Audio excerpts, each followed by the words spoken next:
Hello all, welcome to this academy. RRB group D എക്സാമിന് വേണ്ടിയിട്ടുള്ള 25 day study പ്ലാന്റെ day 3 ആണെന്ന്.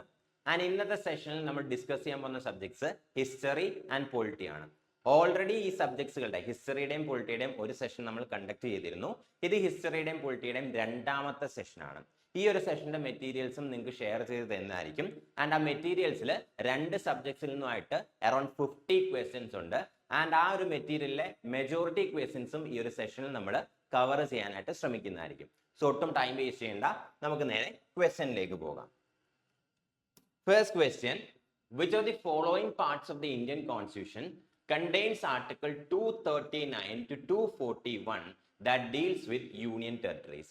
Indian കോൺസ്റ്റിറ്റ്യൂഷന്റെ article 239 മുതൽ 241 വരെയുള്ള ആർട്ടിക്കിൾസ്, 239 മുതൽ 241 വരെയുള്ള ആർട്ടിക്കിൾസ് യൂണിയൻ ടെറിട്ടറീസിനെ കുറിച്ചാണ് എന്ത് ചെയ്യുന്നത്, ഡീൽ ചെയ്യുന്നത്. അതായത് യൂണിയൻ ടെറിട്ടറീസിന്റെ അഡ്മിനിസ്ട്രേഷൻ എങ്ങനെയായിരിക്കണം എന്നുള്ള കാര്യങ്ങൾ പറയുന്ന ആർട്ടിക്കിൾസ് ആണ് 239 മുതൽ 241 വരെയുള്ള ആർട്ടിക്കിൾസ്. ഈ ആർട്ടിക്കിൾസ് ഇന്ത്യൻ കോൺസ്റ്റിറ്റ്യൂഷന്റെ ഏത് പാർട്ടിലാണ് കാണാൻ സാധിക്കുന്നത് എന്നാണ് question. Option A part 9, option B part 10, option C part 8, option D part 7. ഇതിൽ ഏത് പാർട്ടിലാണ് ഈ ആർട്ടിക്കിൾസ് 239 മുതൽ 241 വരെയുള്ള ആർട്ടിക്കിൾസ് ഉള്ളത് എന്നാണ് ക്വസ്റ്റ്യൻ. സോ കറക്റ്റ് ആൻസർ എന്ന് പറയുന്നത് പാർട്ട് 8 ആണ്. ഇന്ത്യൻ കോൺസ്റ്റിറ്റ്യൂഷന്റെ 8ാമത്തെ പാർട്ടിലാണ് 239 മുതൽ 241 വരെ യൂണിയൻ ടെറിട്ടറീസിന്റെ അഡ്മിനിസ്ട്രേഷനുമായിട്ട് ബന്ധപ്പെട്ടിട്ടുള്ള ആർട്ടിക്കിൾസ് എന്ത് ചെയ്തിരിക്കുന്നത്, ഇൻക്ലൂഡ് ചെയ്തിരിക്കുന്നത്. ഇനി ബാക്കിയുള്ള പാർട്സ് എന്തിനെ കുറിച്ചൊക്കെ ഡീൽ ചെയ്യുന്ന നോക്കാം. സോ പാർട്ട് 7 എന്ന് പറയുന്നത് പാർട്ട് ബി സ്റ്റേറ്റ്സിനെ കുറിച്ച് ഡീൽ ചെയ്യുന്ന ആർട്ടിക്കിൾസ് ആണ്. പാർട്ട് ബി സ്റ്റേറ്റ്സ്, അതായത് ഇന്ത്യക്ക് ഇൻഡിപെൻഡൻസ് കിട്ടിയ സമയത്ത് 1947 ഇന്ത്യയെ നമ്മൾ പല ഡിവിഷൻ അല്ലെങ്കിൽ കോൺസ്റ്റിറ്റ്യൂൻസ് ആയിട്ട് ഡിവൈഡ് ചെയ്തിരുന്നു. ഫോർ എക്സാമ്പിൾ, ഇപ്പൊ നമുക്ക് എന്തുണ്ട്, ഇപ്പൊ ഇന്ത്യ എടുത്തു കഴിഞ്ഞാൽ നമുക്ക് 28 സ്റ്റേറ്റ്സ് ഉണ്ട്, 8 യൂണിയൻ ടെറിട്ടറീസ് ഉണ്ട്. ഇങ്ങനെ രണ്ട് ഡിവിഷൻ ആണല്ലോ, സ്റ്റേറ്റ്സ് യൂട്ടീസ് എന്നുള്ള രണ്ട് ഡിവിഷൻ ഉണ്ട്. അതേപോലെ തന്നെ 1947 ഇന്ത്യക്ക് ഇൻഡിപെൻഡൻസ് കിട്ടുമ്പോൾ ഇന്ത്യ എന്തിരുന്നു, 4 പാർട്സ് ആക്കി ഡിവൈഡ് ചെയ്തിരുന്നു. Part A States, part B States, part C States and part D territories. ഇങ്ങനെ 4 ഡിവിഷൻസ് ആയിരുന്നു ഇന്ത്യക്ക് ഇൻഡിപെൻഡൻസ് കിട്ടുന്ന സമയത്ത് ഉണ്ടായിരുന്നത്. ഇപ്പൊ നമുക്ക് സ്റ്റേറ്റ്സ് എന്നും യൂട്ടീസ് എന്നും 2 ഡിവിഷൻ ഉണ്ടല്ലോ. അതേപോലെ ഇന്ത്യക്ക് ഇൻഡിപെൻഡൻസ് കിട്ടുന്ന സമയത്ത് ഇന്ത്യയെ 4 ആയിട്ട് ഡിവൈഡ് ചെയ്തിരുന്നു. Part A States, part B States, part C states, part D territories. എന്താണ് ഈ പാർട്ട് എ സ്റ്റേറ്റ്സ് ഏതൊക്കെയാണെന്നുള്ളതൊന്നും നമുക്ക് എക്സാമിന് ആവശ്യമില്ല, ജസ്റ്റ് ഇങ്ങനെ ആയിരുന്നു എന്ന് മാത്രം ഒന്ന് അറിഞ്ഞിരുന്നാൽ മതി. ഇതില് ഈ പാർട്ട് ബി സ്റ്റേറ്റ്സിനെ കുറിച്ചുള്ള കാര്യങ്ങളായിരുന്നു ഈ പാർട്ട് 7 ഉണ്ടായിരുന്നത്. അന്നുണ്ടായിരുന്ന ഡിവിഷൻസ് ഉണ്ടല്ലോ, part A States, part B States, part C states, part D territories. ഈ ഡിവിഷൻസിലുള്ള പാർട്ട് ബി സ്റ്റേറ്റ്സിനെ കുറിച്ചുള്ള കാര്യങ്ങളായിരുന്നു ഇന്ത്യൻ കോൺസ്റ്റിറ്റ്യൂഷന്റെ പാർട്ട് 7 എന്ത് ചെയ്തിരുന്നത്, ഇൻക്ലൂഡ് ചെയ്തിരുന്നത്. എന്നാൽ 1956 പാർലമെന്റ് എന്ത് ചെയ്തു, സ്റ്റേറ്റ്സ് റീഓർഗനൈസേഷൻ ആക്ട് പാസ്സാക്കി. അതായത് ലാംഗ്വേജിന്റെ ബേസിസിൽ എന്ത് ചെയ്തു, 1956 ഇന്ത്യയിലുള്ള സ്റ്റേറ്റുകളെ എന്ത് ചെയ്തു, ഡിവൈഡ് ചെയ്തു. States reorganisation act of 1956. ഈ ഒരു ഡിവിഷൻ ഉണ്ടല്ലോ, part A States, part B States, part C States and part D territories, ഇതെന്ന് പറയുന്ന ജസ്റ്റ് അഡ്മിനിസ്ട്രേഷൻ എളുപ്പമാക്കുന്നതിന് വേണ്ടിയിട്ട് ഡിവൈഡ് ചെയ്തതാണ്. അല്ലാതെ ഇതിന് പ്രത്യേകിച്ച് ക്രൈറ്റീരിയാസ് ഒന്നും ഇല്ലായിരുന്നു. എന്നാൽ ജനങ്ങളുടെ ഇടയിലുള്ള ലാംഗ്വേജിന്റെ ബേസിൽ അല്ലെങ്കിൽ ജനങ്ങളുടെ ഇടയിൽ നിന്ന് ലാംഗ്വേജിന്റെ ബേസിൽ, ഭാഷയുടെ ബേസിസിൽ സ്റ്റേറ്റ്സിനെ ഡിവൈഡ് ചെയ്യണമെന്ന് എന്ത് ചെയ്തു, ആവശ്യം ഉയർന്നു വന്നു. ആൻഡ് ഒരു പോയിന്റിൽ ഗവൺമെന്റ് എന്ത് ചെയ്യേണ്ടി വന്നു, ഭാഷയുടെ ബേസിസിൽ, ലാംഗ്വേജിന്റെ ബേസിസിൽ സ്റ്റേറ്റുകളെ ഡിവൈഡ് ചെയ്യേണ്ടി വന്നു. അതിന് വേണ്ടിയിട്ടാണ് എന്ത് ചെയ്തത്, സ്റ്റേറ്റ്സ് റീഓർഗനൈസേഷൻ ആക്ട് 1956 പാസ്സാകുന്നത്. 1956 പാസ്സാക്കിയ സ്റ്റേറ്റ്സ് റീഓർഗനൈസേഷൻ ആക്ട് എന്താണ് ചെയ്തത്, ഇന്ത്യയിലുള്ള ടെറിട്ടറീസിനെ എന്ത് ചെയ്തു, ലാംഗ്വേജിന്റെ ബേസിൽ, ഭാഷയുടെ ബേസിസിൽ എന്ത് ചെയ്തു, ഡിഫറെന്റ് സ്റ്റേറ്റ്സ് ആക്കി ഡിവൈഡ് ചെയ്യുകയാണ് ചെയ്തത്. സോ ഈ ഒരു ഡിവിഷൻ വന്നപ്പോൾ അല്ലെങ്കിൽ ഈ ഒരു ആക്ട് പാസ്സാക്കിയപ്പോൾ എന്ത് ചെയ്തു, ഈ ഒരു ഡിവിഷൻ ഉണ്ടല്ലോ ഇതങ്ങ് റദ്ദ് ചെയ്ത് കളഞ്ഞു, അബോളിഷ് ചെയ്ത് കളഞ്ഞു. സ്റ്റേറ്റ്സ് റീഓർഗനൈസേഷൻ ആക്ട് 1956 വന്നപ്പോൾ ഈ ഒരു ഡിവിഷൻ എന്ത് ചെയ്തു, കോൺസ്റ്റിറ്റ്യൂഷനകത്ത് നിന്ന് എടുത്തു കളഞ്ഞു. അതുകൊണ്ട് തന്നെ കോൺസ്റ്റിറ്റ്യൂഷനകത്ത് നിന്ന് എന്ത് ചെയ്തു, പാർട്ട് 7 എടുത്തു കളഞ്ഞു. എന്നാണ് എടുത്തു കളഞ്ഞതെന്ന് ചോദിച്ചു കഴിഞ്ഞാൽ 1956 ഏത് അമെന്റ്മെന്റ് വഴിയാന്ന് ചോദിച്ചു കഴിഞ്ഞാൽ സെവൻത് കോൺസ്റ്റിറ്റ്യൂഷണൽ അമെൻമെന്റ് ആക്ട് 1956. ഏഴാമത്തെ ഭരണഘടനാ ഭേദഗതി പ്രകാരം, സെവൻത് കോൺസ്റ്റിറ്റ്യൂഷണൽ അമെൻമെന്റ് ആക്ട് ഓഫ് 1956, ഏഴാമത്തെ ഭരണഘടനാ ഭേദഗതി പ്രകാരമാണ് എന്ത് ചെയ്ത് ഇന്ത്യൻ കോൺസ്റ്റിറ്റ്യൂഷനിൽ പാർട്ട് 7 എടുത്തു കളഞ്ഞത്. ഇപ്പൊ നമ്മുടെ ഇന്ത്യൻ കോൺസ്റ്റിറ്റ്യൂഷനകത്ത് എന്തില്ല? പാർട്ട് 7 ഇല്ല. പാർട്ട് 7 എന്തിനെ കുറിച്ചായിരുന്നു പറഞ്ഞിരുന്നത്? പാർട്ട് ബി സ്റ്റേറ്റ്സിനെ കുറിച്ചായിരുന്നു പറഞ്ഞിരുന്നത്. എന്താണ് പാർട്ട് ബി സ്റ്റേറ്റ്സ് എന്ന് ഇപ്പൊ അറിയാലോ. സോ ആ പാർട്ട് ബി സ്റ്റേറ്റ്സിനെ കുറിച്ചുള്ള കാര്യങ്ങളാണ് പാർട്ട് 7 ഉണ്ടായിരുന്നത്. എന്നാൽ 1956 പാർലമെന്റ് എന്ത് ചെയ്തു? സ്റ്റേറ്റ്സ് റീഓർഗനൈസേഷൻ ആക്ട് പാസ്സാക്കി ഭാഷയുടെ ബേസിസിൽ എന്ത് ചെയ്തു? സ്റ്റേറ്റ്സ് ഫോം ചെയ്തു. അതോടുകൂടി ഈ ഒരു ഡിവിഷൻ എന്ത് ചെയ്തു? റദ്ദാക്കി. അതുകൊണ്ട് തന്നെ പാർട്ട് 7 എന്ത് ചെയ്തു? കോൺസ്റ്റിറ്റ്യൂഷനകത്ത് എടുത്തു കളഞ്ഞു. ഏത് അമെന്റ്മെന്റ് വഴിയാന്ന് ചോദിച്ചു കഴിഞ്ഞാൽ seventh constitutional amendment act of 1956. 1956 ഏഴാമത്തെ ഭരണഘടനാ ഭേദഗതി പ്രകാരമാണ് എന്ത് ചെയ്യുന്നത്? പാർട്ട് 7 കോൺസ്റ്റിറ്റ്യൂഷനകത്ത് റിമൂവ് ചെയ്യുന്നത്. ഇനി പാർട്ട് 9 എന്തിനെ കുറിച്ച് ഡീൽ ചെയ്യുന്നു വെച്ച് കഴിഞ്ഞാൽ പഞ്ചായത്തുകളെ കുറിച്ചാണ് എന്ത് ചെയ്യുന്നത്?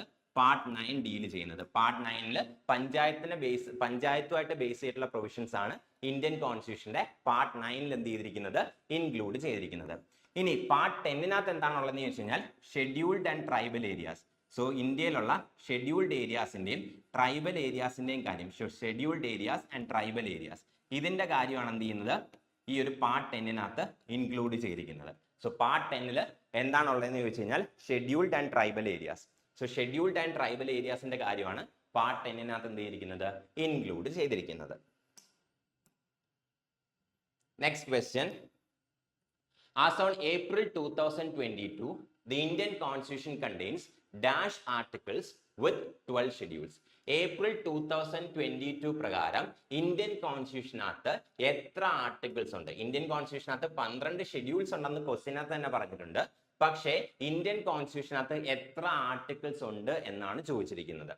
Option A 448, option B 484, option C 378, option D 336.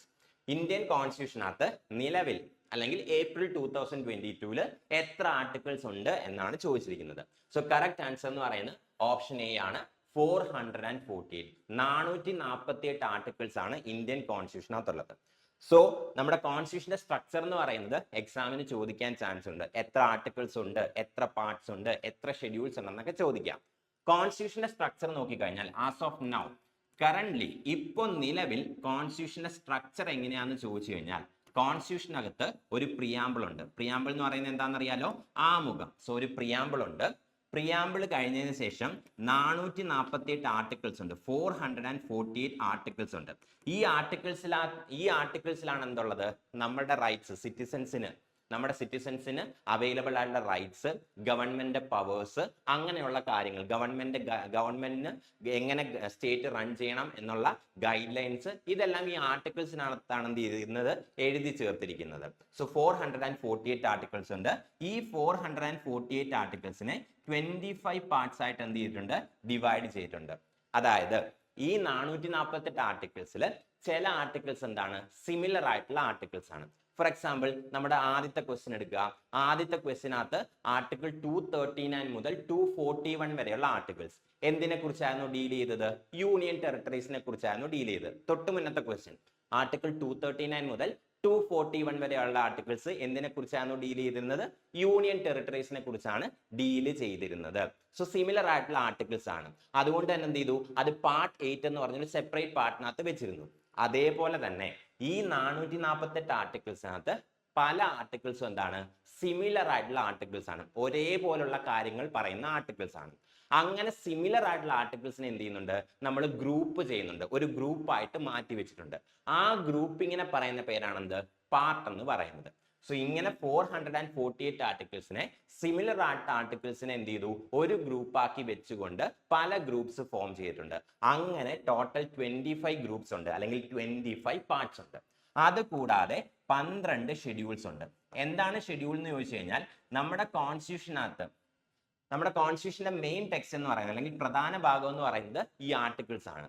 ഈ ആർട്ടിക്കിൾസിനകത്ത് പറഞ്ഞിരിക്കുന്ന കാര്യത്തിനെ സപ്പോർട്ട് ചെയ്യുന്ന അഡീഷണൽ ഇൻഫർമേഷൻ, എക്സ്ട്രാ ഇൻഫർമേഷൻ ഉണ്ടല്ലോ, ആ എക്സ്ട്രാ ഇൻഫർമേഷൻ സ്റ്റോർ ചെയ്യുന്ന സ്ഥലമാണ് ഷെഡ്യൂൾസ് എന്ന് പറയുന്നത്. സോ ഈ 448 ആർട്ടിക്കിൾസ് ആയിട്ട് ബേസ് ചെയ്തിട്ടുള്ള എക്സ്ട്രാ ഇൻഫർമേഷൻസ് എല്ലാം സ്റ്റോർ ചെയ്യാനായിട്ട് നമ്മുടെ കോൺസ്റ്റിറ്റ്യൂഷനകത്ത് എന്തുണ്ട്? 12 ഷെഡ്യൂൾസ് ഉണ്ട്. ഇതാണ് നമ്മുടെ കോൺസ്റ്റിറ്റ്യൂഷന്റെ സ്ട്രക്ചർ എന്ന് പറയുന്നത്. ഒരു പ്രിയാമ്പിൾ, 448 ആർട്ടിക്കിൾസ്. ആ 448 ആർട്ടിക്കിൾസിൽ സിമിലർ ആയിട്ടുള്ള ആർട്ടിക്കിൾസിനെ ഗ്രൂപ്പ് ചെയ്തിട്ടുണ്ട്. അങ്ങനെ 25 പാർട്സ് ഓർ 25 ഗ്രൂപ്പ്സ് ഉണ്ട് ആൻഡ് 12 ഷെഡ്യൂൾസ്, 12 ഷെഡ്യൂൾസ് ഉണ്ട്. എന്തിനു വേണ്ടിയിട്ട്? എക്സ്ട്രാ ഇൻഫർമേഷൻ സ്റ്റോർ ചെയ്യുന്നതിന് വേണ്ടിയിട്ട്. ഇതാണ് ഇപ്പോഴത്തെ സ്ട്രക്ചർ എന്ന് പറയുന്നത്. എന്നാൽ 26 ജനുവരി 1950 നമ്മുടെ കോൺസ്റ്റിറ്റ്യൂഷൻ നിലവിൽ വരുമ്പോൾ, 26 ജനുവരി 1950 നമ്മുടെ കോൺസ്റ്റിറ്റ്യൂഷൻ നിലവിൽ വരുമ്പോൾ ഉള്ള സ്ട്രക്ചർ എന്തായിരുന്നു?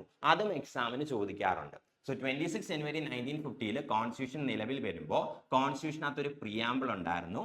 അത് കൂടാതെ 395 ആർട്ടിക്കിൾസ്, 395 ആർട്ടിക്കിൾസ് മാത്രമേ ഉണ്ടായിരുന്നുള്ളൂ. ആ 395 ആർട്ടിക്കിൾസിൽ സിമിലർ ആയിട്ടുള്ള ആർട്ടിക്കിൾസിനെ എന്ത് ചെയ്തു? ഗ്രൂപ്പ് ചെയ്തിരുന്നു. അങ്ങനെ നോക്കിക്കഴിഞ്ഞാൽ 22 ഗ്രൂപ്പ്സ് ഓർ 22 പാർട്സ് ഉണ്ടായിരുന്നു. ആൻഡ് എക്സ്ട്രാ ഇൻഫർമേഷൻ സ്റ്റോർ ചെയ്യാനായിട്ട് 8 ഷെഡ്യൂൾസ് ഉണ്ടായിരുന്നു. ഇതായിരുന്നു കോൺസ്റ്റിറ്റ്യൂഷൻ നിലവിൽ വരുമ്പോഴുള്ള കോൺസ്റ്റിറ്റ്യൂഷന്റെ സ്ട്രക്ചർ എന്ന് പറയുന്നത്. ഒരു preamble, 395 articles divided into 22 parts. ഈ 395 ആർട്ടിക്കിൾസിൽ സിമിലർ ആയിട്ട് ആർട്ടിക്കിൾസിനെ എന്ത് ചെയ്തിട്ടുണ്ട്? ഗ്രൂപ്പ് ചെയ്തിട്ടുണ്ട്. അങ്ങനെ 22 ഗ്രൂപ്പുകളുണ്ട്, വിച്ച് മീൻസ് 22 പാർട്സ് ഉണ്ട്. ആൻഡ് എക്സ്ട്രാ ഇൻഫർമേഷൻ സ്റ്റോർ ചെയ്യാനായിട്ട് 8 ഷെഡ്യൂൾസ് ഉണ്ടായിരുന്നു. ആൻഡ് അതിനുശേഷം പല അമെൻമെന്റ്, കോൺസ്റ്റിറ്റ്യൂഷനകത്ത് പല ഭേദഗതികൾ വരുത്തിക്കൊണ്ട് ഇപ്പോൾ ഉള്ള സ്ട്രക്ചർ ആണെന്ത്? ഈ കാണിച്ചിരിക്കുന്നത്. പ്രിയാമ്പിൾ 448 ആർട്ടിക്കിൾസ്, അതായത് ആർട്ടിക്കിൾസ് എണ്ണം എന്ത് ചെയ്തു? ഇൻക്രീസ് ചെയ്തു.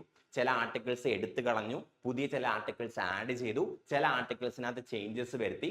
അങ്ങനെ ഒരുപാട് അമെൻമെന്റ്സ് ചെയ്ത് ഇപ്പൊ നമ്മുടെ കോൺസ്റ്റിറ്റ്യൂഷനകത്തുള്ള ടോട്ടൽ നമ്പർ ഓഫ് ആർട്ടിക്കിൾസ് എണ്ണം 448 ആണ്. ആൻഡ് 22 പാർട്സ് എന്നുള്ളത് 25 പാർട്സ് ആയിട്ട് ഇൻക്രീസ് ചെയ്തു. 8 ഷെഡ്യൂൾസ് എന്നുള്ളത് 12 ഷെഡ്യൂൾസ് ആയിട്ട് എന്ത് ചെയ്തു? ഇൻക്രീസ് ചെയ്തു. ഇതാണ് കോൺസ്റ്റിറ്റ്യൂഷൻ നിലവിൽ വരുമ്പോൾ ഉള്ള സ്ട്രക്ചർ. അതിനുശേഷം പല അമെൻമെന്റ്സ് അല്ലെങ്കിൽ പല ഭേദഗതികൾക്ക് ശേഷം ഇപ്പൊ ഇതാണെന്ത്? നമ്മുടെ കോൺസ്റ്റിറ്റ്യൂഷന്റെ സ്ട്രക്ചർ എന്ന് പറയുന്നത്. രണ്ടിടത്തുനിന്നും ക്വസ്റ്റ്യൻസ് ചോദിക്കാം. Next question, what does the second schedule of the Indian Constitution provide for? Indian കോൺസ്റ്റിറ്റ്യൂഷന്റെ സെക്കൻഡ് ഷെഡ്യൂള് എന്തിനെ കുറിച്ചാണ് പറയുന്നത്? Option A, allocation of seats in the council of states. Option B, forms of oaths or affirmation. Option C, powers of municipalities. Option D, provisions related to the president, governors and other officials. ഇതിൽ എന്തിനെ കുറിച്ചാണ് Indian കോൺസ്റ്റിറ്റ്യൂഷന്റെ second schedule പറയുന്നത്? കുറച്ച് മുന്നേ നമ്മൾ പറഞ്ഞു നമ്മുടെ കോൺസ്റ്റിറ്റ്യൂഷനകത്ത് 12 ഷെഡ്യൂൾസ് ഉണ്ട്. എന്തിനായിരുന്നു ഷെഡ്യൂൾസ്? എക്സ്ട്രാ ഇൻഫർമേഷൻ സ്റ്റോർ ചെയ്യാൻ ഓർ അഡീഷണൽ ഇൻഫർമേഷൻ സ്റ്റോർ ചെയ്യാനായിട്ട്. കോൺസ്റ്റിറ്റ്യൂഷന്റെ പ്രധാന ഭാഗം എന്താണ്? ആർട്ടിക്കിൾസ് ആണ്. ഈ ആർട്ടിക്കിൾസിനെ സപ്പോർട്ട് ചെയ്യുന്ന എക്സ്ട്രാ ഇൻഫർമേഷൻ സ്റ്റോർ ചെയ്യാനായിട്ട് എന്തുണ്ട്? 12 ഷെഡ്യൂൾസ് ഉണ്ടെന്ന് പറഞ്ഞു. ആ 12 ഷെഡ്യൂളിലെ രണ്ടാമത്തെ ഷെഡ്യൂള് എന്തിനെ കുറിച്ചാണ് ഡീൽ ചെയ്യുന്നത് എന്നാണ് ചോദിച്ചിരിക്കുന്നത്. സോ കറക്റ്റ് ആൻസർ എന്ന് പറയുന്നത് ഓപ്ഷൻ ഡി ആണ്, provisions related to the president, governors and other officials. അതായത് സെക്കൻഡ് ഷെഡ്യൂളിൽ എന്താ ഉള്ളതെന്ന് ചോദിച്ചു കഴിഞ്ഞാൽ പ്രസിഡന്റ്, ഗവർണർ, അതുപോലെ തന്നെ vice president, Lok Sabha speaker, supreme കോടതി ജഡ്ജസ്, ഹൈക്കോടതി ജഡ്ജസ്, ഇവരുടെയൊക്കെ സാലറീസ്, അലവൻസസ്, എമോലുമെന്റ്സ്, ഇങ്ങനെയുള്ള കാര്യങ്ങൾ, ഇവരുടെ സാലറി എത്രയാണ്, ഇവരുടെ അലവൻസസ് എന്തൊക്കെയാണ്, ഇവരുടെ പ്രിവിലേജസ് എന്തൊക്കെയാണ്, ഇങ്ങനെയുള്ള കാര്യങ്ങളാണ് എന്ത് ചെയ്തിരിക്കുന്നത്? സെക്കൻഡ് ഷെഡ്യൂളിനകത്ത് ഇൻക്ലൂഡ് ചെയ്തിരിക്കുന്നത്. ഇനി ബാക്കിയുള്ള കാര്യങ്ങൾ ഏത് ഷെഡ്യൂളിനകത്താണ് ഇൻക്ലൂഡ് ചെയ്തിരിക്കുന്നത് നോക്കാം. Allocation of seats in the council of States. Council of States എന്ന് പറയുന്നത് എന്താണ്? രാജ്യസഭ. രാജ്യസഭയുടെ മറ്റൊരു പേരാണെന്ത്? കൗൺസിൽ ഓഫ് സ്റ്റേറ്റ്സ് എന്ന് പറയുന്നത്. രാജ്യസഭയുടെ മറ്റൊരു പേരാണ് കൗൺസിൽ ഓഫ് സ്റ്റേറ്റ്സ്. ഓരോ സ്റ്റേറ്റിനും, നമ്മുടെ രാജ്യത്തുള്ള 28 സ്റ്റേറ്റുകളിൽ അതുപോലെ തന്നെ എന്താണ് 8 യുടീസ് ഉണ്ട്. ഇങ്ങനെ ഓരോ സ്റ്റേറ്റ്സിനും അതുപോലെ തന്നെ യുടീസിനും രാജ്യസഭയിൽ എത്ര സീറ്റ്സ് ഉണ്ട്? ഇപ്പൊ കേരളത്തിന് എത്ര സീറ്റ് ഉണ്ട്, യു പിക്ക് എത്ര രാജ്യസഭാ സീറ്റ് ഉണ്ട്, ബീഹാറിന് എത്ര രാജ്യസഭാ സീറ്റ് ഉണ്ട്. ഈ രാജ്യസഭാ സീറ്റുകളുടെ എണ്ണമാണ് എവിടെ ഇൻക്ലൂഡ് ചെയ്തിരിക്കുന്നത്? ഫോർത്ത് ഷെഡ്യൂളിനകത്ത്. സോ ഇത് ഫോർത്ത് ഷെഡ്യൂളിനകത്താണ് എന്ത് ചെയ്യാൻ സാധിക്കുന്നത്? നമുക്ക് കാണാനായിട്ട് സാധിക്കുന്നത്. Fourth schedule of the Indian constitution. Indian കോൺസ്റ്റിറ്റ്യൂഷന്റെ ഫോർത്ത് ഷെഡ്യൂളിലാണ് രാജ്യസഭാ സീറ്റ്സിന്റെ എണ്ണം, ഓരോ സ്റ്റേറ്റ്സിനും എത്ര രാജ്യസഭാ സീറ്റ്സ് ഉണ്ട് എന്നുള്ള എണ്ണം ഇൻക്ലൂഡ് ചെയ്തിരിക്കുന്നത് ഈ ഒരു ഫോർത്ത് ഷെഡ്യൂളിലാണ്, ഇന്ത്യൻ കോൺസ്റ്റിറ്റ്യൂഷന്റെ 4ാമത്തെ ഷെഡ്യൂളിലാണ്. ഇനി forms of oath or affirmation. So forms of oath or affirmation എന്ന് പറയുന്നത് മൂന്നാമത്തെ ഷെഡ്യൂളിലാണ്, third schedule. So third schedule Indian കോൺസ്റ്റിറ്റ്യൂഷന്റെ മൂന്നാമത്തെ ഷെഡ്യൂളിലാണ് forms of oath or affirmation. അതായത് പ്രസിഡന്റും സുപ്രീം കോടതി judges, vice president, prime minister ഇവരൊക്കെ ചുമതല ഏൽക്കുമ്പോൾ എന്ത് ചെയ്യണം? ഒരു സത്യവാചകം ചൊല്ലണമല്ലോ. ആ സത്യവാചകങ്ങളൊക്കെ ഇൻക്ലൂഡ് ചെയ്തിരിക്കുന്നത് ഈ ഒരു തേർഡ് ഷെഡ്യൂളിലാണ്. അതായത് ഓരോ പോസ്റ്റിലേക്കും ഓരോ ആൾക്കാർ എൻട്രി ചെയ്യുമ്പോൾ, അതായത് പ്രസിഡന്റ് ആയിട്ട് ഒരാൾ ഓഫീസിലേക്ക് എൻട്രി ചെയ്യുമ്പോൾ അയാൾ ചൊല്ലേണ്ട ഒരു സത്യവാചകമുണ്ട്. ആ സത്യവാചകങ്ങൾ, അതായത് ഓത്ത് അല്ലെങ്കിൽ അഫർമേഷൻസ് നമുക്ക് കാണാനായിട്ട് സാധിക്കുന്നത് ഇന്ത്യൻ കോൺസ്റ്റിറ്റ്യൂഷന്റെ തേർഡ് ഷെഡ്യൂളിലാണ്. So third schedule of the Indian കോൺസ്റ്റിറ്റ്യൂഷനാണ് എന്ത് ചെയ്യാൻ സാധിക്കുന്നത്? നമുക്കത് കാണാനായിട്ട് സാധിക്കുന്നത്. ഇനി പവേഴ്സ് ഓഫ് മുനിസിപ്പാലിറ്റീസ്. ഈ പവേഴ്സ് ഓഫ് മുനിസിപ്പാലിറ്റീസിനെ കുറിച്ചുള്ള ഇൻഫർമേഷൻ കാണുന്നത് 12ാമത്തെ ഷെഡ്യൂളിലാണ്. So 12th schedule. So Indian കോൺസ്റ്റിറ്റ്യൂഷന്റെ 12th ഷെഡ്യൂളിലാണ് എന്ത് ചെയ്യാൻ സാധിക്കുന്നത്? നമുക്ക് ഈ മുനിസിപ്പാലിറ്റീസിന്റെ പവേഴ്സിനെ കുറിച്ചുള്ള കാര്യങ്ങൾ കാണാനായിട്ട് സാധിക്കുന്നത്. So 4th schedule, 3rd schedule and 12th schedule. Indian കോൺസ്റ്റിറ്റ്യൂഷന്റെ 12th ഷെഡ്യൂളിലാണ് നമുക്ക് മുനിസിപ്പാലിറ്റീസിന്റെ പവേഴ്സുമായിട്ട് റിലേറ്റ് ചെയ്തിട്ടുള്ള പ്രൊവിഷൻസ് കാണാനായിട്ട് സാധിക്കുന്നത്.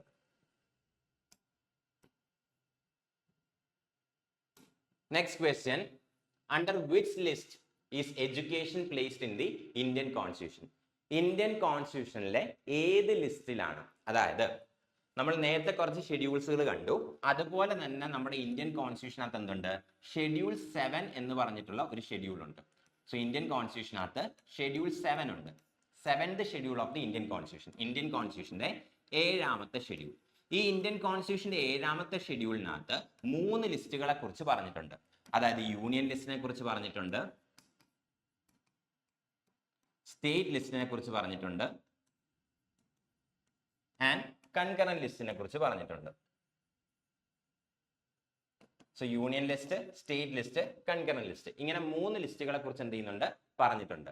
ഇന്ത്യൻ കോൺസ്റ്റിറ്റ്യൂഷനകത്ത് 12 ഷെഡ്യൂൾസ് ഉണ്ടെന്ന് ഇപ്പൊ നിങ്ങൾക്ക് അറിയാം. അതിൽ 7ാമത്തെ ഷെഡ്യൂളിൽ 3 ലിസ്റ്റുകളെ കുറിച്ചാണ് മെൻഷൻ ചെയ്തിരിക്കുന്നത്. Union list, state list, concurrent list. എന്താണ് ഈ ലിസ്റ്റ് എന്ന് ചോദിച്ചു കഴിഞ്ഞാൽ, ഈ ഓരോ ലിസ്റ്റിലും കുറെ സബ്ജക്റ്റുകൾ മാർക്ക് ചെയ്തിട്ടുണ്ട്. അതായത് കുറെ കാര്യങ്ങൾ, ഓരോ ടോപ്പിക്കുകൾ അല്ലെങ്കിൽ ഓരോ സബ്ജക്റ്റുകൾ എന്ത് ചെയ്തിട്ടുണ്ട്? ഇൻക്ലൂഡ് ചെയ്തിട്ടുണ്ട്. ഇപ്പൊ യൂണിയൻ ലിസ്റ്റിന്റെ കേസ് എടുത്തു കഴിഞ്ഞാൽ, ഈ യൂണിയൻ ലിസ്റ്റിൽ പറഞ്ഞിരിക്കുന്ന സബ്ജക്റ്റുകളിൽ സെൻട്രൽ ഗവൺമെന്റിന് മാത്രമേ എന്ത് ചെയ്യാൻ സാധിക്കൂ? നിയമങ്ങൾ നിർമ്മിക്കാനായിട്ട് സാധിക്കൂ. സ്റ്റേറ്റ് ലിസ്റ്റിൽ പറഞ്ഞിരിക്കുന്ന സബ്ജക്റ്റുകളിൽ സ്റ്റേറ്റ് ഗവൺമെന്റിന് മാത്രമേ എന്ത് ചെയ്യാൻ സാധിക്കൂ? നിയമങ്ങൾ നിർമ്മിക്കാനായിട്ട് സാധിക്കൂ. അതേസമയം കൺകറന്റ് ലിസ്റ്റിൽ പറഞ്ഞിരിക്കുന്ന സബ്ജക്ട്സിൽ സെൻട്രൽ ഗവൺമെന്റും നിയമങ്ങൾ നിർമ്മിക്കാം, സ്റ്റേറ്റ് ഗവൺമെന്റും നിയമങ്ങൾ നിർമ്മിക്കാം. ഇനി ഇവർ നിർമ്മിക്കുന്ന നിയമങ്ങൾ തമ്മിൽ എന്തെങ്കിലും ഒരു ക്ലാഷ് വന്നു കഴിഞ്ഞാൽ സെൻട്രൽ ഗവൺമെന്റ് ലോ ആയിരിക്കും എന്ത് ചെയ്യുന്നത്? അവിടെ വിജയിക്കുന്നത്. സ്റ്റേറ്റ് ഗവൺമെന്റ് ലോ എന്ത് ചെയ്യും? അവിടെ റദ്ദ് ചെയ്യപ്പെടും. ഇതാണ് 3 ലിസ്റ്റുകൾ എന്ന് പറയുന്നത്. സോ ക്വസ്റ്റ്യൻ ഇതാണ് ചോദിച്ചിരിക്കുന്നത്, ഇന്ത്യൻ കോൺസ്റ്റിറ്റ്യൂഷന്റെ യൂണിയൻ ലിസ്റ്റിൽ, ഇന്ത്യൻ കോൺസ്റ്റിറ്റ്യൂഷന്റെ ഏത് ലിസ്റ്റിലാണ് എഡ്യൂക്കേഷൻ പ്ലേസ് ചെയ്തിരിക്കുന്നത് എന്നാണ് ക്വസ്റ്റ്യൻ. ഇന്ത്യൻ കോൺസ്റ്റിറ്റ്യൂഷന്റെ ഏത് ലിസ്റ്റിലാണ് എഡ്യൂക്കേഷൻ പ്ലേസ് ചെയ്തിരിക്കുന്നത് എന്നാണ് ക്വസ്റ്റ്യൻ. അതായത് ഈ 3 ലിസ്റ്റുകൾ, ഇന്ത്യൻ കോൺസ്റ്റിറ്റ്യൂഷനകത്ത് 3 ലിസ്റ്റുകളുണ്ട്.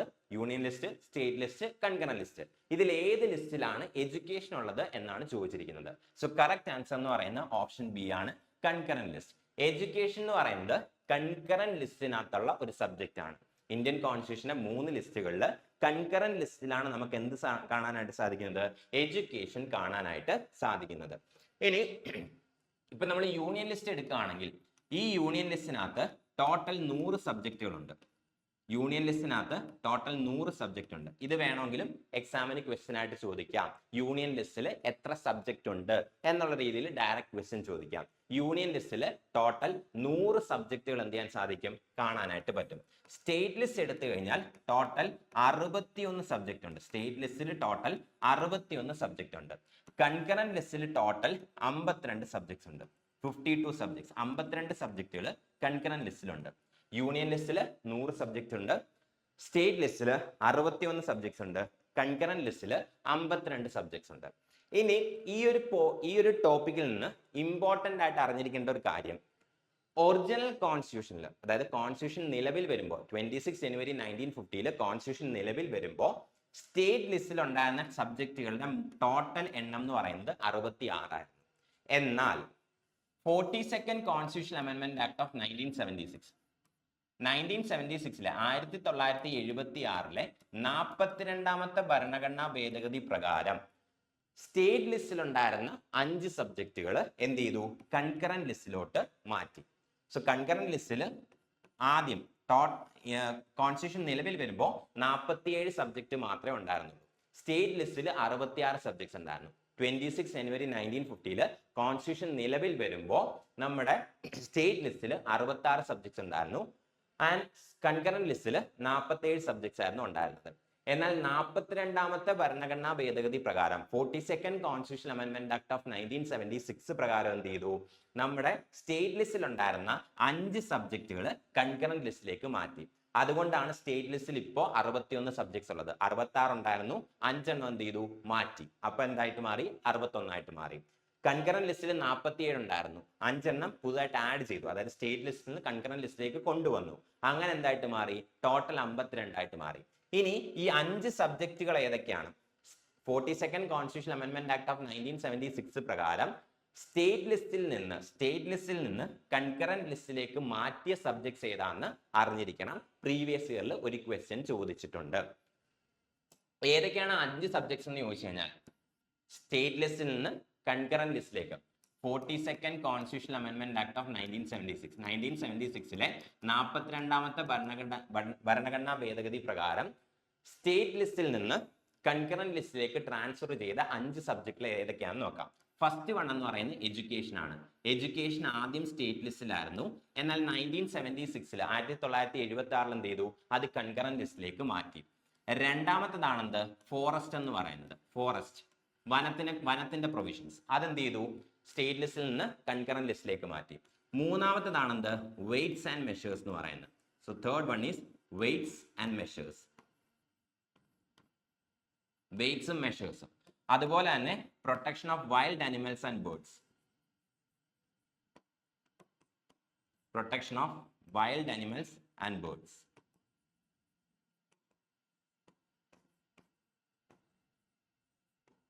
And last one is administration of justice.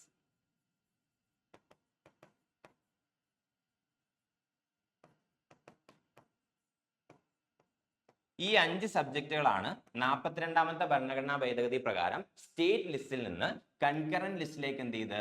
Transfer ചെയ്ത്. ആദ്യമൊക്കെ ഈ സബ്ജക്റ്റുകൾ, ഈ 5 സബ്ജക്റ്റും സ്റ്റേറ്റ് ലിസ്റ്റിലായിരുന്നു. എന്നാൽ ഈ ഒരു അമെൻമെന്റ് വഴി എന്ത് ചെയ്തു? ഇത് കൺകറന്റ് ലിസ്റ്റിലേക്ക് ട്രാൻസ്ഫർ ചെയ്തു. ഈ union list, state list, concurrent ലിസ്റ്റിലുള്ള എല്ലാ സബ്ജക്ട്സ് ഒന്നും അറിഞ്ഞിരിക്കേണ്ട ആവശ്യമില്ല.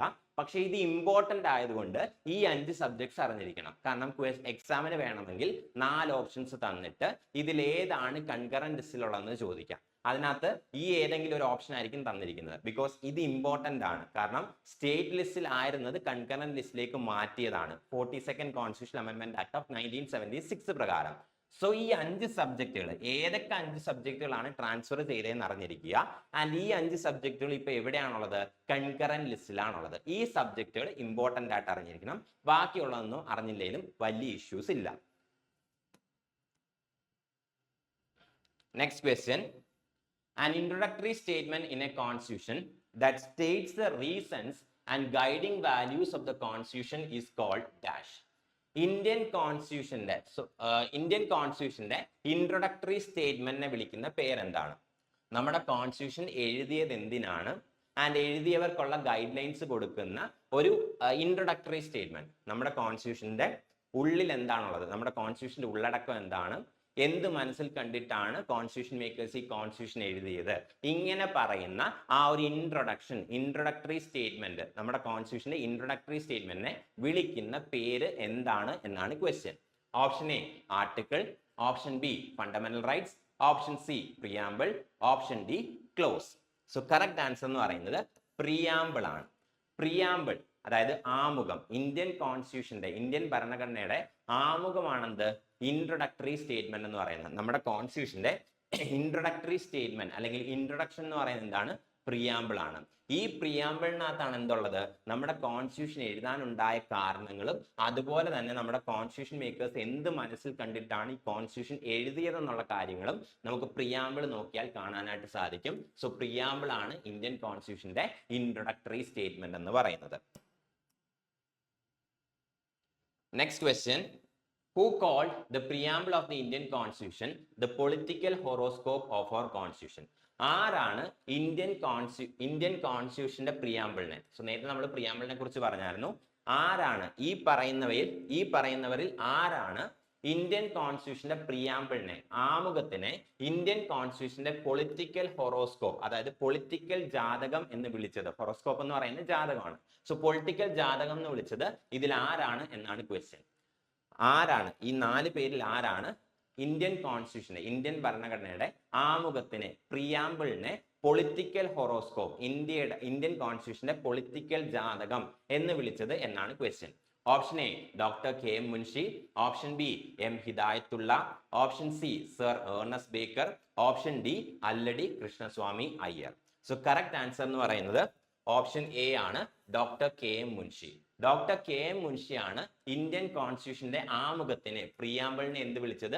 Political horoscope of our constitution എന്ന് വിളിച്ചത്. ആൻഡ് കെ എം മുൻഷിയെ കുറിച്ച് പറയുകയാണെങ്കിൽ, ഇന്ത്യൻ കോൺസ്റ്റിറ്റ്യൂഷൻ ഡ്രാഫ്റ്റ് ചെയ്ത ഡ്രാഫ്റ്റിംഗ് കമ്മിറ്റി ഉണ്ടല്ലോ, BR അംബേദ്കർ ചെയർമാൻ ആയിട്ടിരുന്ന ഡ്രാഫ്റ്റിംഗ് കമ്മിറ്റി, ഈ ഡ്രാഫ്റ്റിംഗ് കമ്മിറ്റിയിലെ ഒരു മെമ്പർ കൂടിയായിരുന്നു കെ എം മുൻഷി എന്ന് പറയുന്നത്. കെ എം മുൻഷി എന്ന് പറയുന്നത് ഇന്ത്യൻ കോൺസ്റ്റിറ്റ്യൂഷൻ എഴുതിയ ആ ഒരു ഡ്രാഫ്റ്റിംഗ് കമ്മിറ്റിയിലെ ഒരു മെമ്പർ ആയിരുന്നു. ആൻഡ് ഡ്രാഫ്റ്റിംഗ് കമ്മിറ്റിയുടെ ചെയർമാൻ ആരായിരുന്നു? Doctor BR Ambedkar. ഇനി ഒരു ഇമ്പോർട്ടന്റ് കാര്യം കൂടി ഉണ്ട്.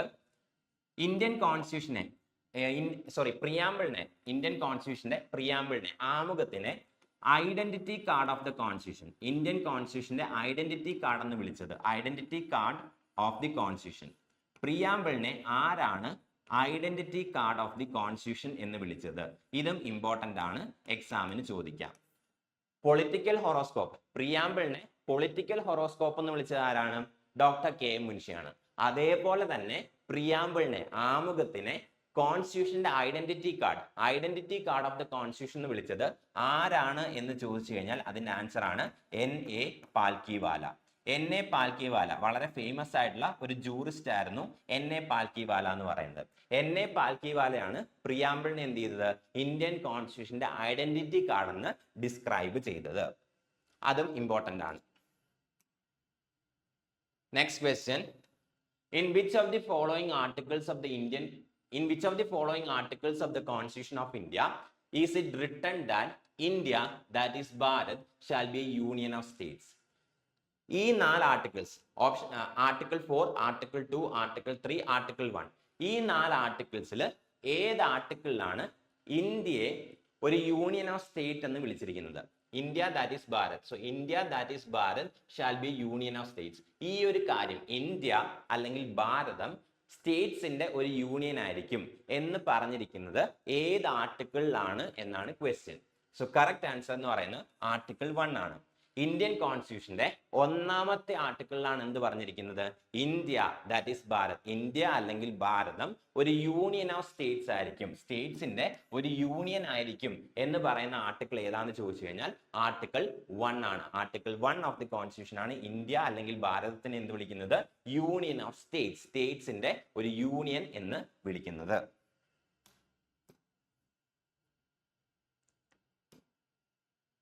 ഈ ഒരു 25 ഡേ സ്റ്റഡി പ്ലാൻ ഫോളോ ചെയ്യുമ്പോൾ നിങ്ങൾക്ക് ഏതെങ്കിലും സബ്ജക്റ്റിനകത്ത് കുറച്ചും കൂടി ഡീറ്റെയിൽഡ് ആയിട്ടുള്ള ക്ലാസ്സസ് വേണം, അല്ലെങ്കിൽ സബ്ജക്ട് വൈസ് ആയിട്ടുള്ള റിവിഷൻ ക്ലാസ്സസ് വേണം എന്നുണ്ടെങ്കിൽ നിങ്ങൾക്ക് ദിശ അക്കാഡമിയുടെ RRB ഗ്രൂപ്പ് ഡി ക്രാഷ് കോഴ്സിന് ജോയിൻ ചെയ്യാവുന്നതാണ്. ഇഫ് യു നീഡ്, നിങ്ങൾക്ക് ആവശ്യമുണ്ടെങ്കിൽ മാത്രം ഈ 25 ഡേ സ്റ്റഡി പ്ലാൻ ഓക്കെ ആണെന്നുണ്ടെങ്കിൽ ഇത് തന്നെ ഫോളോ ചെയ്യുക. എന്നാൽ ചില സബ്ജക്ട്സിൽ നിങ്ങളുടെ നോളജ് കുറച്ച് വീക്ക് ആണ്, ഓരോ സബ്ജക്റ്റിനും സെപ്പറേറ്റ് ആയിട്ടുള്ള റിവിഷൻ ക്ലാസ്സസ് വേണമെന്നുണ്ടെങ്കിൽ ഈ ക്രാഷ് കോഴ്സിൽ നിങ്ങൾക്ക് ജോയിൻ ചെയ്യാനായിട്ട് സാധിക്കും. ആൻഡ് എന്തെങ്കിലും ഫെർദർ ഡീറ്റെയിൽസ്, ഈ ക്രാഷ് കോഴ്സിനെ കുറിച്ചുള്ള എന്തെങ്കിലും ഫെർദർ ഡീറ്റെയിൽസ് വേണം എന്നുണ്ടെങ്കിൽ ഈ ഒരു നമ്പറിൽ കോൺടാക്ട് ചെയ്താൽ മതി, 7012615062. ഇൻട്രസ്റ്റ് ആണെങ്കിൽ നിങ്ങൾക്ക് ജോയിൻ ചെയ്യാം, ഇല്ല നിങ്ങൾ ഈ ഒരു 25 ഡേ സ്റ്റഡി പ്ലാനിൽ സാറ്റിസ്ഫൈഡ് ആണെങ്കിൽ ഇത് തന്നെ ഫോളോ ചെയ്യുക. Next question, when did a states reorganization commission was set up which recommended the creation of linguistic states on the basis of larger linguistic group. Already നമ്മൾ ഡിസ്കസ് ചെയ്തായിരുന്നു 1956 parliament എന്ത് ചെയ്തു, States reorganisation act പാസ്സാക്കി. എന്തായിരുന്നു States reorganisation act എന്ന് പറയുന്നത്?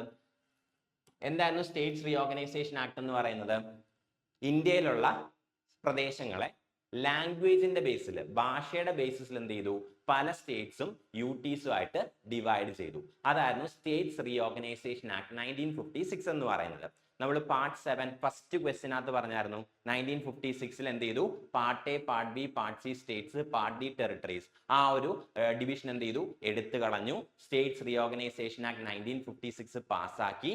അതിന്റെ ബേസിസിലാണ് എന്ത് ചെയ്തത്, നമ്മൾ ഇന്ന് കാണുന്ന രീതിയിൽ ലാംഗ്വേജിന്റെ ബേസിസിൽ എന്ത് ചെയ്തത്, ഭാഷയുടെ ബേസിൽ എന്ത് ചെയ്ത് സ്റ്റേറ്റ്സുകൾ ഡിവൈഡ് ചെയ്യപ്പെട്ടത് എന്ന് പറഞ്ഞു.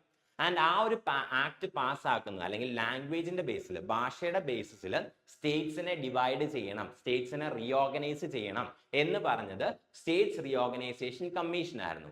ഈ സ്റ്റേറ്റ്സ് റീഓർഗനൈസേഷൻ കമ്മീഷൻ എന്നാണ് സെറ്റപ്പ് ചെയ്തത് എന്നാണ് ചോദിച്ചിരിക്കുന്നത്. എന്നാണ് ഈ ഒരു കമ്മീഷനെ അപ്പോയിന്റ് ചെയ്തത് എന്നാണ് ചോദിച്ചിരിക്കുന്നത്. സോ കറക്റ്റ് ആൻസർ എന്ന് പറയുന്നത് ഡിസംബർ 1953 ആണ്. ഡിസംബർ 1953 എന്ത് ചെയ്യുന്നത്, ഗവൺമെന്റ് ഓഫ് ഇന്ത്യ ഈ ഒരു സ്റ്റേറ്റ്സ് റീഓർഗനൈസേഷൻ കമ്മീഷനെ അപ്പോയിന്റ് ചെയ്തു.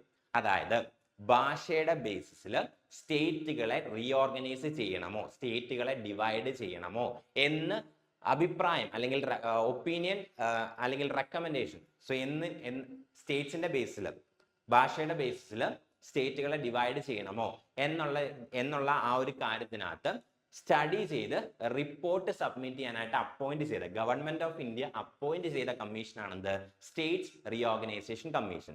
എന്നാണ് അപ്പോയിന്റ് ചെയ്തതെന്ന് വെച്ച് കഴിഞ്ഞാൽ ഡിസംബർ 1953. ആൻഡ് ഈ ഒരു കമ്മീഷന്റെ ചെയർമാൻ ആരാന്ന് ചോദിച്ചു കഴിഞ്ഞാൽ ഇറ്റ് വാസ് ഫസൽ അലി. ഈ ഒരു കമ്മീഷന്റെ ചെയർമാൻ എന്ന് പറയുന്നത് ഫസൽ അലി ആയിരുന്നു. Fazal Ali was the chairman of the states reorganisation commission. Fazal Ali ആയിരുന്നു ഈ ഒരു കമ്മീഷന്റെ ചെയർമാൻ. അതുകൊണ്ട് തന്നെ ഈ ഒരു കമ്മീഷനെ ഫസൽ അലി കമ്മീഷൻ എന്നും വിളിക്കാറുണ്ട്.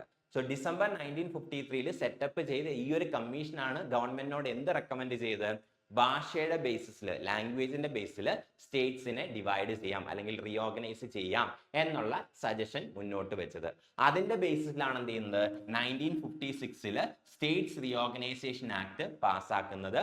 ആൻഡ് ആ states reorganisation act, so states reorganisation act of 1956 പ്രകാരം നേരത്തെ ഉണ്ടായിരുന്ന part A, part B, part C states എന്നുള്ള part C states, part D territories, ആ ഒരു ഡിവിഷൻ എന്ത് ചെയ്തു, എടുത്തു കളഞ്ഞു. പകരം എന്ത് ചെയ്തു, 14 സ്റ്റേറ്റ്സും 6 യൂട്ടീസും ക്രിയേറ്റ് ചെയ്തു. ഈ ഒരു കാര്യം ഇമ്പോർട്ടന്റ് ആണ്. 1956 സ്റ്റേറ്റ്സ് റീഓർഗനൈസേഷൻ ആക്ടിന്റെ ബേസിൽ എത്ര സ്റ്റേറ്റ്സും എത്ര യൂട്ടീസും ഫോം ചെയ്തു എന്ന് ചോദിക്കാം. സോ 1956 ലാംഗ്വേജിന്റെ ബേസിസിൽ ഇന്ത്യയിൽ എന്ത് ചെയ്തു, 14 സ്റ്റേറ്റ്സും 6 യൂണിയൻ ടെറിട്ടറീസും ആണ് എന്ത് ചെയ്തത്, ക്രിയേറ്റ് ചെയ്യപ്പെട്ടത്. Next question, which is the 29th state of India created in 2014? 2014 ഇന്ത്യയിലെ 29ാമത്തെ സ്റ്റേറ്റ് ആയിട്ട് ക്രിയേറ്റ് ചെയ്യപ്പെട്ട സ്റ്റേറ്റ് ഇതിലേതാണ് എന്നാണ് question. Option A Telangana, option B Sikkim, option C Jharkhand and option D Uttarakhand. ഇതിൽ ഏത് സ്റ്റേറ്റ് ആണ് 2014 ഇന്ത്യയിലെ 29th സ്റ്റേറ്റ് ആയിട്ട് സെറ്റപ്പ് ചെയ്തത് എന്നാണ് ക്വസ്റ്റ്യൻ. സോ കറക്റ്റ് ആൻസർ എന്ന് പറയുന്നത് തെലങ്കാനയാണ്. സോ തെലങ്കാനയാണ് 2014 എന്ത് ചെയ്തത്, 2014 എന്ത് ചെയ്തത്, ഇന്ത്യയിലെ 29ാമത്തെ സ്റ്റേറ്റ് ആയിട്ട് എന്ത് ചെയ്തത്, സെറ്റപ്പ് ചെയ്തത്. ഇനി സിക്കിം എന്നാണ് വന്നത്, സിക്കിം എന്നുള്ള സ്റ്റേറ്റ് എന്നാണ് ഫോം ചെയ്തതെന്ന് ചോദിച്ചു കഴിഞ്ഞാൽ 1975 1975 എന്ത് ചെയ്യുന്നത്, സിക്കിം ഫോം ചെയ്യുന്നത്. ഇനി ജാർഖണ്ഡും ഉത്തരാഖണ്ഡും എന്നാണ് ഫോം ചെയ്തതെന്ന് ചോദിച്ചു കഴിഞ്ഞാൽ 2000 എന്ത് ചെയ്യുന്നത്, ജാർഖണ്ഡും അതുപോലെ തന്നെ ഉത്തരാഖണ്ഡും ഫോം ചെയ്യുന്നത്. 2014 തെലങ്കാന ക്രിയേറ്റ് ചെയ്യുന്നത്, 1975 എന്ത് ചെയ്യുന്നത്, സിക്കിം ക്രിയേറ്റ് ചെയ്യുന്നത്. ആൻഡ് ജാർഖണ്ഡും ഉത്തരാഖണ്ഡും ക്രിയേറ്റ് ചെയ്യുന്നത് 2000 എന്ത് ചെയ്യുന്നത്, ജാർഖണ്ഡും അതുപോലെ തന്നെ ഉത്തരാഖണ്ഡും ക്രിയേറ്റ് ചെയ്യപ്പെടുന്നത്.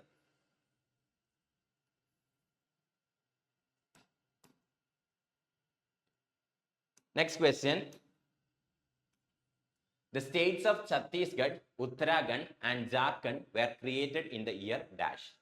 Chhattisgarh, Uttarakhand, Jharkhand ഈ 3 സ്റ്റേറ്റ്സും ഏത് വർഷമാണ് ക്രിയേറ്റ് ചെയ്യപ്പെട്ടത് എന്നാണ് question. Option A 2002, option B 1999, option C 2001, option D 2000. ഇതിൽ ഏത് വർഷമാണ് ഛത്തീസ്ഗഡ്, ഉത്തരാഖണ്ഡ് ആൻഡ് ജാർഖണ്ഡ് ഈ 3 സ്റ്റേറ്റ്സും ക്രിയേറ്റ് ചെയ്യപ്പെട്ടത് എന്നാണ് ക്വസ്റ്റ്യൻ. സോ കറക്റ്റ് ആൻസർ എന്ന് പറയുന്നത് 2000 ആണ്. 2000-ലാണ് ഈ 3 സ്റ്റേറ്റ്സും എന്ത് ചെയ്തത്, ക്രിയേറ്റ് ചെയ്യപ്പെട്ടത്. ഛത്തീസ്ഗഡ്, ഉത്തരാഖണ്ഡ്, ജാർഖണ്ഡ് ഈ 3 സ്റ്റേറ്റുകളും ക്രിയേറ്റ് ചെയ്യപ്പെട്ടത് 2000-ലാണ്, 2000-ലാണ്. ആദ്യം ക്രിയേറ്റ് ചെയ്യപ്പെട്ടത് ഛത്തീസ്ഗഡ് ആണ്. നവംബർ 1 2000. സോ നവംബർ 1, 2000-ലാണ് എന്ത് ചെയ്യുന്നത്, ഛത്തീസ്ഗഡ് ക്രിയേറ്റ് ചെയ്യപ്പെടുന്നത്. ഛത്തീസ്ഗഡ് ഏത് സ്റ്റേറ്റിൽ നിന്നാണ് ഫോം ചെയ്തതെന്ന് ചോദിച്ചു കഴിഞ്ഞാൽ മധ്യപ്രദേശ്. മധ്യപ്രദേശിന്റെ ഒരു പാർട്ട് മുറിച്ചു മാറ്റിയിട്ടാണ് എന്ത് ചെയ്യുന്നത്, ഈ ഒരു ഛത്തീസ്ഗഡ് എന്നുള്ള പുതിയ സ്റ്റേറ്റ് ഫോം ചെയ്യുന്നത് നവംബർ 1, 2000-ൽ. ഇനി ഉത്തരാഖണ്ഡ് എന്നാണ് ഫോം ചെയ്യുന്നതെന്ന് ചോദിച്ചു കഴിഞ്ഞാൽ നവംബർ 9, 2000. നവംബർ 9, 2000-ലാണ് എന്ത് ചെയ്യുന്നത്, ഉത്തരാഖണ്ഡ് ഫോം ചെയ്യുന്നത്. ഉത്തരാഖണ്ഡ് എവിടുന്ന ഏത് സ്റ്റേറ്റിൽ നിന്നാണ് ഫോം ചെയ്തതെന്ന് ചോദിച്ചു കഴിഞ്ഞാൽ ഉത്തർപ്രദേശിൽ നിന്നാണ് എന്ത് ചെയ്യുന്നത്, ഉത്തരാഖണ്ഡ് ഫോം ചെയ്യുന്നത്. ഇയർ എന്ന് പറയുന്നത് എന്താണ്, നവംബർ 9, 2000-ലാണ്. ഇനി ജാർഖണ്ഡിന്റെ കേസ് എടുത്തു കഴിഞ്ഞാൽ നവംബർ 15, 2000-ലാണ് എന്ത് ചെയ്യുന്നത്, ജാർഖണ്ഡ് ഫോം ചെയ്യുന്നത്. ജാർഖണ്ഡ് ഏത് സ്റ്റേറ്റിൽ നിന്നാണ് ഫോം ചെയ്തതെന്ന് ചോദിച്ചു കഴിഞ്ഞാൽ ബീഹാറിൽ നിന്നാണ് എന്ത് ചെയ്യുന്നത്, ജാർഖണ്ഡ് ഫോം ചെയ്യുന്നത്. സോ ഓർഡർ ഇതാണ്, ഓർഡർ ഈ സ്റ്റേറ്റുകൾ ക്രിയേറ്റ് ചെയ്യപ്പെട്ട ഓർഡർ ഇതാണ്. 3 സ്റ്റേറ്റും 2000-ലാണ് ക്രിയേറ്റ് ചെയ്യപ്പെട്ടത്. പക്ഷേ ഡിഫറെന്റ് ഡേറ്റ്സിലാണ് എന്ത് ചെയ്ത് ക്രിയേറ്റ് ചെയ്യപ്പെട്ടത്. ആദ്യം ഫോം ചെയ്ത ഛത്തീസ്ഗഡ് ആണ് നവംബർ 1-ന്. മധ്യപ്രദേശിൽ നിന്നാണ് എന്ത് ചെയ്യുന്നത്, ഛത്തീസ്ഗഡ് ഫോം ചെയ്യുന്നത്. ഇനി നവംബർ 9-നാണ് ഉത്തരാഖണ്ഡ് ഫോം ചെയ്യുന്നത്. ഏത് സ്റ്റേറ്റിൽ നിന്നാന്ന് ചോദിച്ചു കഴിഞ്ഞാൽ ഉത്തർപ്രദേശിൽ നിന്ന്. ഇനി നവംബർ 15-നാണ് എന്ത് ചെയ്യുന്നത്, ജാർഖണ്ഡ് ഫോം ചെയ്യുന്നത്. ഏത് സ്റ്റേറ്റിൽ നിന്നാന്ന് ചോദിച്ചു കഴിഞ്ഞാൽ ബീഹാറിൽ നിന്ന്. Next question, articles 5 to 11 of the constitution of India deals with dash. Indian കോൺസ്റ്റിറ്റ്യൂഷനിലെ ആർട്ടിക്കിൾ 5 മുതൽ 11 വരെ ഏത് കാര്യത്തിനെ കുറിച്ചാണ് ഡീറ്റെയിൽ ചെയ്യുന്നത് അല്ലെങ്കിൽ ഡീൽ ചെയ്യുന്നത് എന്നാണ് question. Option A citizenship, option B fundamental duties, option C Indian union, option D fundamental rights. ഇതിൽ ഏത് കാര്യത്തിനെ കുറിച്ചാണ് ആർട്ടിക്കിൾ 5 മുതൽ 11 വരെ ഡീൽ ചെയ്യുന്നത് എന്നാണ് ക്വസ്റ്റ്യൻ. കറക്റ്റ് ആൻസർ എന്ന് പറയുന്നത് സിറ്റിസൺഷിപ്പ് ആണ്. 5 മുതൽ 11 വരെയുള്ള ആർട്ടിക്കിൾസ് സിറ്റിസൺഷിപ്പിനെ കുറിച്ചാണ് എന്ത് ചെയ്യുന്നത്, ഡീൽ ചെയ്യുന്നത്. ആൻഡ് സിറ്റിസൺഷിപ്പ് ഇന്ത്യൻ കോൺസ്റ്റിറ്റ്യൂഷന്റെ ഏത് പാർട്ടിലാണ് മെൻഷൻ ചെയ്തിരിക്കുന്നതെന്ന് ചോദിച്ചു കഴിഞ്ഞാൽ part 2 of the constitution. Indian കോൺസ്റ്റിറ്റ്യൂഷന്റെ 2ാമത്തെ പാർട്ടാണ് സിറ്റിസൺഷിപ്പിനെ കുറിച്ച് പറയുന്നത്. ഏതൊക്കെ ആർട്ടിക്കിൾസ് ആണ്, 5 മുതൽ 11 വരെയുള്ള ആർട്ടിക്കിൾസ്.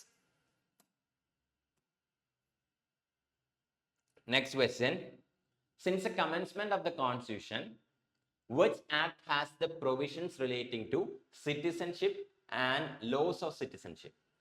കോൺസ്റ്റിറ്റ്യൂഷൻ ആരംഭിച്ചതിന് ശേഷം 26 ജനുവരി 1950-ൽ 26 ജനുവരി 1950-ൽ 1950-ൽ കോൺസ്റ്റിറ്റ്യൂഷൻ നിലവിൽ വന്നതിന് ശേഷം സിറ്റിസൺഷിപ്പിനെ കുറിച്ചുള്ള, പൗരത്വത്തിനെ കുറിച്ചുള്ള കാര്യങ്ങളും ആൻഡ് എങ്ങനെയാണ് സിറ്റിസൺഷിപ്പ് നഷ്ടപ്പെടുന്നത് എന്നുള്ള കാര്യങ്ങളും ഏത് ആക്ടിലാണ് മെൻഷൻ ചെയ്തിരിക്കുന്നത് എന്നാണ് ചോദിച്ചിരിക്കുന്നത്. ഇന്ത്യൻ കോൺസ്റ്റിറ്റ്യൂഷനകത്ത് നമ്മുടെ ഭരണഘടനയിൽ 26 ജനുവരി 1950-ൽ 26 ജനുവരി 1950-ൽ ആരൊക്കെയാണ് ഇന്ത്യൻ സിറ്റിസൺസ് എന്ന് മാത്രമേ പറഞ്ഞിട്ടുള്ളൂ. അതിനുശേഷം എങ്ങനെ സിറ്റിസൺഷിപ്പ് കിട്ടും, എങ്ങനെ സിറ്റിസൺഷിപ്പ് നഷ്ടപ്പെടാം, ഈ കാര്യങ്ങളൊന്നും പറഞ്ഞിട്ടില്ല. കോൺസ്റ്റിറ്റ്യൂഷൻ നിലവിൽ വരുമ്പോൾ 26 ജനുവരി 1950-ൽ കോൺസ്റ്റിറ്റ്യൂഷൻ നിലവിൽ വരുമ്പോൾ ആരാണ് ഇന്ത്യൻ സിറ്റിസൺസ് എന്ന് മാത്രമാണ് കോൺസ്റ്റിറ്റ്യൂഷനകത്ത് പറഞ്ഞിട്ടുള്ളത്. ബാക്കി കാര്യങ്ങൾ പിന്നീട് കോൺസ്റ്റിറ്റ്യൂഷൻ നിലവിൽ വന്നതിന് ശേഷം പിന്നീട് അങ്ങോട്ട് എങ്ങനെയൊക്കെ സിറ്റിസൺഷിപ്പ് കിട്ടാം, എങ്ങനെയൊക്കെ സിറ്റിസൺഷിപ്പ് നഷ്ടപ്പെടാം, ഈ കാര്യങ്ങളൊക്കെ ഏത് ആക്ടിനകത്താണ് മെൻഷൻ ചെയ്തിരിക്കുന്നത്. കോൺസ്റ്റിറ്റ്യൂഷൻ എന്ന് പറഞ്ഞിട്ടില്ല, പകരം ഏത് ആക്ടിനകത്താണ് മെൻഷൻ ചെയ്തിരിക്കുന്നത് എന്നാണ് ചോദിച്ചിരിക്കുന്നത്. Option A citizenship act of 1952, option B citizenship act of 1955, option C citizenship act of 1954, option D citizenship act of 1950. ഇതിൽ സിറ്റിസൺഷിപ്പ് ആക്ട് ഓഫ് 1955-ലാണ് എന്തിരിക്കുന്നത്, ഈ കാര്യങ്ങളൊക്കെ പറഞ്ഞിരിക്കുന്നത്. എങ്ങനെ സിറ്റിസൺഷിപ്പ് നേടാം, എങ്ങനെയൊക്കെ സിറ്റിസൺഷിപ്പ് നഷ്ടപ്പെടാം, ഈ കാര്യങ്ങളെല്ലാം പറഞ്ഞിരിക്കുന്ന ആക്ട് ആണ് സിറ്റിസൺഷിപ്പ് ആക്ട് ഓഫ് 1955. ഈ ഒരു സിറ്റിസൺഷിപ്പ് ആക്ട് ഓഫ് 1955 പിന്നീട് 6 തവണ എന്ത് ചെയ്തിട്ടുണ്ട്, അമെൻഡ് ചെയ്തിട്ടുണ്ട്. അതായത് 6 തവണ ഈ ഒരു ആക്ടിനകത്ത് എന്ത് ചെയ്തിട്ടുണ്ട്, ചേഞ്ച് വരുത്തിയിട്ടുണ്ട്. 1986 എന്ത് ചെയ്യുന്നത്, ആദ്യമായിട്ട് ചേഞ്ച് വരുത്തുന്നത്. അതിനുശേഷം 1992 ചേഞ്ച് ചെയ്തു. ആൻഡ് അതിനുശേഷം 2003 ചേഞ്ച് ചെയ്തു. ദെൻ 2005 ചേഞ്ച് ചെയ്തു. 2015 ചേഞ്ച് ചെയ്തു. ആൻഡ് 2019 എന്ത് ചെയ്തു, ചേഞ്ച് ചെയ്തു. ഇങ്ങനെ 6 തവണ എന്ത് ചെയ്തിട്ടുണ്ട്, ഈ ഒരു ആക്ട് അമെൻഡ് ചെയ്തിട്ടുണ്ട്. ഈ ഒരു നമ്പർ ഇമ്പോർട്ടന്റ് ആണ്, ചോദിക്കാം. സിറ്റിസൺഷിപ്പ് ആക്ട് ഓഫ് 1955 എത്ര തവണ അമെൻഡ് ചെയ്തു എന്ന് ചോദിക്കാം. എത്ര തവണയാന്ന് ചോദിച്ചു കഴിഞ്ഞാൽ 6 തവണയാണ്. ഇയർ ചോദിക്കാൻ ചാൻസ് ഇല്ല, പക്ഷെ ഈ നമ്പർ ഇമ്പോർട്ടന്റ് ആണ്. 6 തവണ എന്ത് ചെയ്തിട്ടുണ്ട്, ഈ ഒരു ആക്ട് അമെൻഡ് ചെയ്തിട്ടുണ്ട്. ആൻഡ് ലാസ്റ്റ് അമെൻമെന്റ് എന്ന് പറയുന്നതാണെന്ത്, ഈ ഒരു സിറ്റിസൺഷിപ്പ് അമെൻമെന്റ് ആക്ട് ഓഫ് 2019, 2019 സിറ്റിസൺഷിപ്പ് അമെൻമെന്റ് ആക്ട് എന്ന് പറയുന്നത് ഈ സിറ്റിസൺഷിപ്പ് ആക്ട് 1955 ചേഞ്ച് ചെയ്തിട്ടുള്ള ഒരു വേർഷൻ ആയിരുന്നു, അല്ലാതെ പുതിയൊരു ആക്ട് അല്ല. Next question. A person can acquire Indian citizenship by naturalization if the person is ordinarily a resident of India for dash years. For dash years. Indian Constitution പറയുന്ന അനുസരിച്ച് Citizenship Act of 1955. Citizenship Act of 1955 പറയുന്ന അനുസരിച്ച് naturalisation വഴി citizenship act of 1955 എങ്ങനെ Indian citizenship നേടാം എന്നുള്ള കാര്യങ്ങൾ പറഞ്ഞിട്ടുണ്ട്.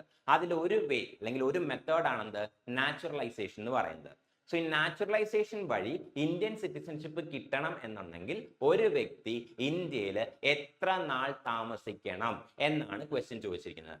നാച്ചുറലൈസേഷൻ വഴി സിറ്റിസൺഷിപ്പ് ആക്ട് 1955 പറഞ്ഞിരിക്കുന്ന, കുറച്ച് മുന്നേ നമ്മൾ പറഞ്ഞു സിറ്റിസൺഷിപ്പ് ആക്ട് ഓഫ് 1955 കുറിച്ച്. ആ സിറ്റിസൺഷിപ്പ് ആക്ട് ഓഫ് 1955 എങ്ങനെ സിറ്റിസൺഷിപ്പ് നേടാം എന്നുള്ളതിന് 5 മെത്തേഡ്സ് പറഞ്ഞിട്ടുണ്ട്. അതിൽ ഒരു മെത്തേഡാണെന്ത്, നാച്ചുറലൈസേഷൻ എന്ന് പറയുന്നത്. സോ നാച്ചുറലൈസേഷൻ വഴി ഇന്ത്യൻ സിറ്റിസൺഷിപ്പ്, ഇന്ത്യൻ പൗരത്വം കിട്ടണമെങ്കിൽ ഒരു വ്യക്തി ഇന്ത്യയിൽ എത്ര നാള് റിസൈഡ് ചെയ്യണം എന്നാണ് ക്വസ്റ്റ്യൻ. ആൻഡ് ഈ നാച്ചുറലൈസേഷൻ വഴി ഇന്ത്യൻ സിറ്റിസൺഷിപ്പ് കിട്ടുന്നത് ഫോറിൻ സിറ്റിസൺ ആണ്.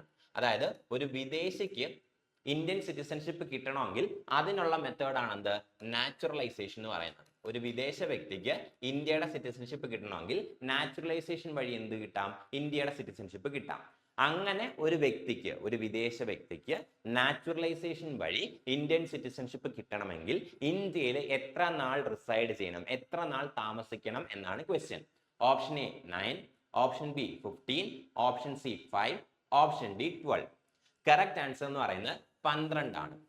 ഒരു വിദേശ വ്യക്തി അല്ലെങ്കിൽ ഒരു ഫോറിൻ സിറ്റിസൺ ഇന്ത്യയിൽ 12 വർഷം റിസൈഡ് ചെയ്താൽ, 12 വർഷം താമസിച്ചാൽ മാത്രമേ നാച്ചുറലൈസേഷൻ എന്ന മെത്തേഡ് വഴി അയാൾക്ക് ഇന്ത്യൻ സിറ്റിസൺഷിപ്പ് കിട്ടുള്ളൂ.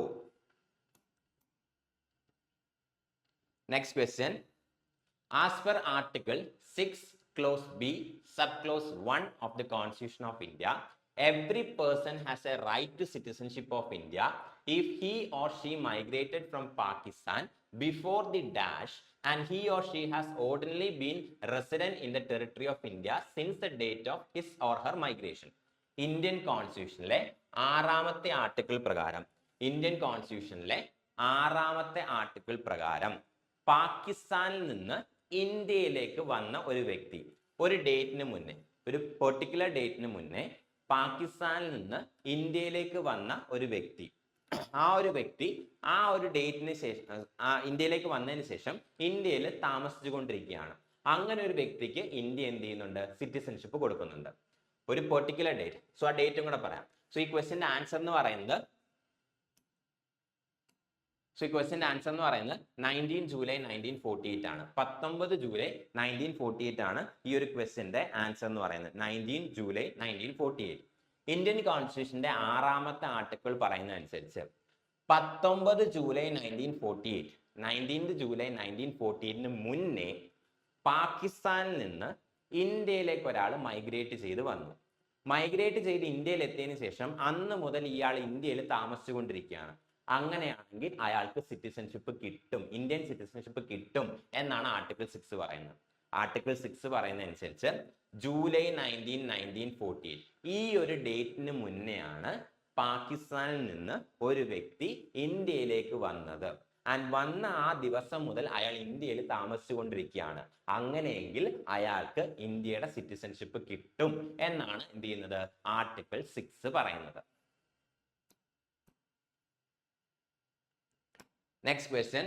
As per the Article 7 of the Constitution of India, Indian Constitution 7ാമത്തെ ആർട്ടിക്കിൾ പ്രകാരം any person who has after migrated from the territory of who has after that as per the Article 7 of the Constitution of India, any person who has after the migrated from the territory of India to the territory of now included in Pakistan shall not be deemed to be a citizen of India.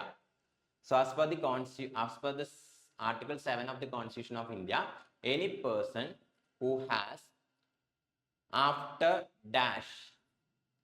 the dash migrated from the territory of India to the territory now included in Pakistan shall not be deemed to be a citizen of India. ഇവിടെ ഒരു dash ഉണ്ട്, ഇവിടെ ഒരു blank ഉണ്ട്, blank space ഉണ്ട്. Question ഇതാണ്. Indian കോൺസ്റ്റിറ്റ്യൂഷന്റെ 7ാമത്തെ ആർട്ടിക്കിൾ പ്രകാരം any person who has after the dash ഒരു പെർട്ടിക്കുലർ ഡേറ്റിന് ശേഷം migrated from the territory of India to the territory now included in Pakistan shall not be deemed to be a citizen of India. Option A 1st March 1947, option B 19th July 1947, option C 18th August 1947, option D 1st April 1947. Answer പറഞ്ഞിട്ട് ഇത് explain ചെയ്യാം. So correct answer എന്ന് പറയുന്നത് 1st March 1947 ആണ്. 1st March 1947 ആണ് ഈ ഒരു ക്വസ്റ്റ്യന്റെ answer എന്ന് പറയുന്നത്. ഇനി ഇന്ത്യൻ കോൺസ്റ്റിറ്റ്യൂഷന്റെ 7ാമത്തെ ആർട്ടിക്കിൾ എന്താണ് പറയുന്നത് എന്ന് ചോദിച്ചു കഴിഞ്ഞാൽ ഈ ഒരു ഡേറ്റിന് ശേഷം 1st March 1947 മാർച്ച് 1 1947 ശേഷം ഇന്ത്യയിൽ നിന്ന് പാകിസ്ഥാനിലേക്ക് മൈഗ്രേറ്റ് ചെയ്ത് പോയ ഒരാൾക്ക് ഇന്ത്യൻ സിറ്റിസൺഷിപ്പ് എന്ത് ചെയ്യുന്നില്ല, ഡീഫോൾട്ട് ആയിട്ട് കിട്ടില്ല എന്നാണ് എന്ത് ചെയ്യുന്നത് ആർട്ടിക്കിൾ 7 പറയുന്നത്. ആർട്ടിക്കിൾ 7 പറയുന്നതനുസരിച്ച് ഒരു വ്യക്തി ഇന്ത്യയിൽ നിന്ന് പാകിസ്ഥാനിലേക്ക് മൈഗ്രേറ്റ് ചെയ്തത് മാർച്ച് 1 1947 ശേഷമാണെങ്കിൽ അയാൾ പിന്നീട് ഇന്ത്യൻ സിറ്റിസൺ ആയിരിക്കില്ല എന്നാണ് ആർട്ടിക്കിൾ 7 പറയുന്നത്. പക്ഷേ ഇങ്ങനെ പാകിസ്ഥാനിലേക്ക് പോയി അയാൾക്ക് അവിടെ സെറ്റിൽ ചെയ്യാൻ പറ്റാതെ, അതായത് അയാൾക്ക് അവിടെ സെറ്റ് ആയില്ല, അയാൾ തിരിച്ച് ഇന്ത്യയിലേക്ക് വന്നു കഴിഞ്ഞാൽ പിന്നീട് അയാൾക്ക് സിറ്റിസൺഷിപ്പ് കിട്ടണമെങ്കിൽ എന്ത് ചെയ്യണം, രജിസ്ട്രേഷൻ പ്രോസസ്സ് വഴിയേ കിട്ടുള്ളൂ. ഗവൺമെന്റിൽ സിറ്റിസൺഷിപ്പിന് വേണ്ടിയിട്ട് രജിസ്റ്റർ ചെയ്തിട്ടേ കിട്ടുള്ളൂ. സോ ആർട്ടിക്കിൾ 7 എന്താ പറയുന്നതെന്ന് ചോദിച്ചു കഴിഞ്ഞാൽ 1st March 1947 മാർച്ച് 1 1947 ശേഷം ഇന്ത്യയിൽ നിന്നൊരു വ്യക്തി പാകിസ്ഥാനിലേക്ക് മൈഗ്രേറ്റ് ചെയ്തിട്ടുണ്ടെങ്കിൽ അയാൾക്ക് ഇന്ത്യൻ സിറ്റിസൺഷിപ്പ് നഷ്ടമാകും. ഇനി പാകിസ്ഥാനിൽ ചെന്നതിന് ശേഷം അയാൾക്ക് അവിടെ സെറ്റ് ആയില്ല, അയാൾ തിരിച്ച് ഇന്ത്യയിലേക്ക് വന്നു കഴിഞ്ഞാൽ അപ്പോൾ അയാളെ ട്രീറ്റ് ചെയ്യുന്നത് ഒരു ഫോറിൻ വ്യക്തിയായിട്ടായിരിക്കും. അയാൾക്ക് പിന്നെ ഇന്ത്യൻ സിറ്റിസൺഷിപ്പ് വേണമെന്നുണ്ടെങ്കിൽ ഇന്ത്യ ഗവൺമെന്റിൽ എന്ത് ചെയ്യണം, സിറ്റിസൺഷിപ്പിന് വേണ്ടിയിട്ട് രജിസ്റ്റർ ചെയ്യണം എന്നാണ് ആർട്ടിക്കിൾ 7 എന്ത് ചെയ്യുന്നത് പറയുന്നത്.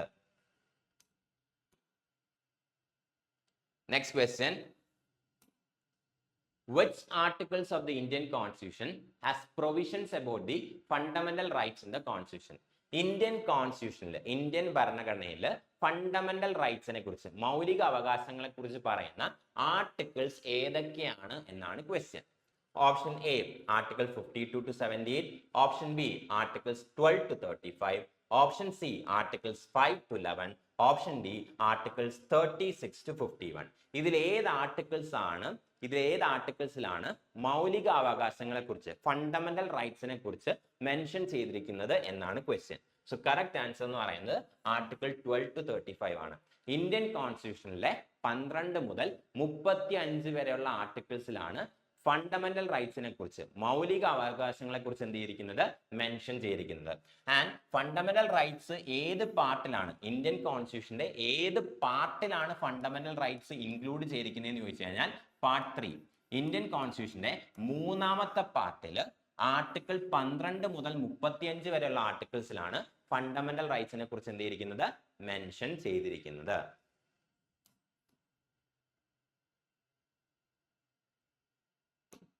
Next question. Which of the following is not a fundamental right in the Constitution of India? Indian Constitutionil ഇതിൽ ഏതാണ് ഫണ്ടമെന്റൽ റൈറ്റ്സ് അല്ലാത്തത് എന്നാണ് ചോദിച്ചിരിക്കുന്നത്. Option A right to freedom, option D right to acquire property, option C right to constitutional remedies, option D right to equality. ഇവയിൽ ഏതാണ് Indian കോൺസ്റ്റിറ്റ്യൂഷനിലെ fundamental right അല്ലാത്തത്, മൗലിക അവകാശം അല്ലാത്തത് എന്നാണ് ക്വസ്റ്റ്യൻ. കറക്റ്റ് ആൻസർ എന്ന് പറയുന്നത് ഓപ്ഷൻ ബി ആണ്, റൈറ്റ് ടു അക്വയർ പ്രോപ്പർട്ടി. ഇതാണെന്ത് ഫണ്ടമെന്റൽ റൈറ്റ് അല്ലാത്തത്. കോൺസ്റ്റിറ്റ്യൂഷൻ നിലവിൽ വരുമ്പോൾ 26 ജനുവരി 1950 കോൺസ്റ്റിറ്റ്യൂഷൻ നിലവിൽ വരുമ്പോൾ ഈ റൈറ്റ് ടു അക്വയർ പ്രോപ്പർട്ടി, അതായത് പ്രോപ്പർട്ടി കൈവശം വെക്കാനുള്ള അല്ലെങ്കിൽ പ്രോപ്പർട്ടി വാങ്ങാനുള്ള ആ ഒരു റൈറ്റ് എന്തായിരുന്നു, ഫണ്ടമെന്റൽ റൈറ്റ് ആയിരുന്നു under article 19(1)(f). So article 19 ഒരു റൈറ്റ് ആയിരുന്നു എന്ത്, റൈറ്റ് ടു അക്വയർ പ്രോപ്പർട്ടി എന്ന് പറയുന്നത്. കോൺസ്റ്റിറ്റ്യൂഷൻ നിലവിൽ വരുമ്പോൾ റൈറ്റ് ടു അക്വയർ പ്രോപ്പർട്ടി എന്ന് പറയുന്നത് എന്തായിരുന്നു, ഒരു മൗലിക അവകാശം തന്നെയായിരുന്നു. ഏത് ആർട്ടിക്കിളിലായിരുന്നു ഉണ്ടായിരുന്നത്, ആർട്ടിക്കിൾ 19 ഉണ്ടായിരുന്നത്. എന്നാൽ ഇന്ത്യൻ കോൺസ്റ്റിറ്റ്യൂഷന്റെ 44ാമത്തെ ഭരണഘടനാ ഭേദഗതി പ്രകാരം 44th constitution amendment act of 1978, Indian കോൺസ്റ്റിറ്റ്യൂഷന്റെ 44ാമത്തെ ഭരണഘടനാ ഭേദഗതി പ്രകാരം ഈ ഒരു റൈറ്റ് ടു അക്വയർ പ്രോപ്പർട്ടി എന്ത് ചെയ്തു, ഫണ്ടമെന്റൽ റൈറ്റ്സിൽ നിന്ന് എടുത്തു മാറ്റി. കോൺസ്റ്റിറ്റ്യൂഷൻ നിലവിൽ വരുമ്പോൾ ആർട്ടിക്കിൾ 19 ഉണ്ടായിരുന്ന ഒരു റൈറ്റ് ആയിരുന്നു. ആർട്ടിക്കിൾ 19 കുറെ റൈറ്റ്സ് ഉണ്ട്, അതിൽ ആർട്ടിക്കിൾ 19 ഉണ്ടായിരുന്ന ഒരു റൈറ്റ് ആയിരുന്നു എന്ത്, റൈറ്റ് ടു അക്വയർ പ്രോപ്പർട്ടി എന്ന് പറയുന്നത്. പക്ഷേ 44th constitution amendment act of 1978 44ാമത്തെ ഭരണഘടനാ ഭേദഗതി പ്രകാരം എന്ത് ചെയ്തു, ഇത് ആർട്ടിക്കിൾ 19 നിന്ന് എടുത്തു മാറ്റി. സോ ഇതിപ്പോ എന്തല്ല, ഫണ്ടമെന്റൽ റൈറ്റ് അല്ല.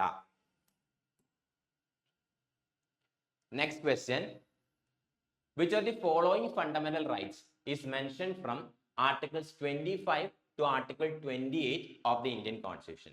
ഈ പറഞ്ഞിരിക്കുന്ന ഫണ്ടമെന്റൽ റൈറ്റുകളിൽ, മൗലിക അവകാശങ്ങളിൽ ഏത് ഫണ്ടമെന്റൽ റൈറ്റ്സ് ആണ് ആർട്ടിക്കിൾ 25 മുതൽ 28 വരെയുള്ള ആർട്ടിക്കിൾസിൽ മെൻഷൻ ചെയ്തിരിക്കുന്നത് എന്നാണ് ചോദിച്ചിരിക്കുന്നത്.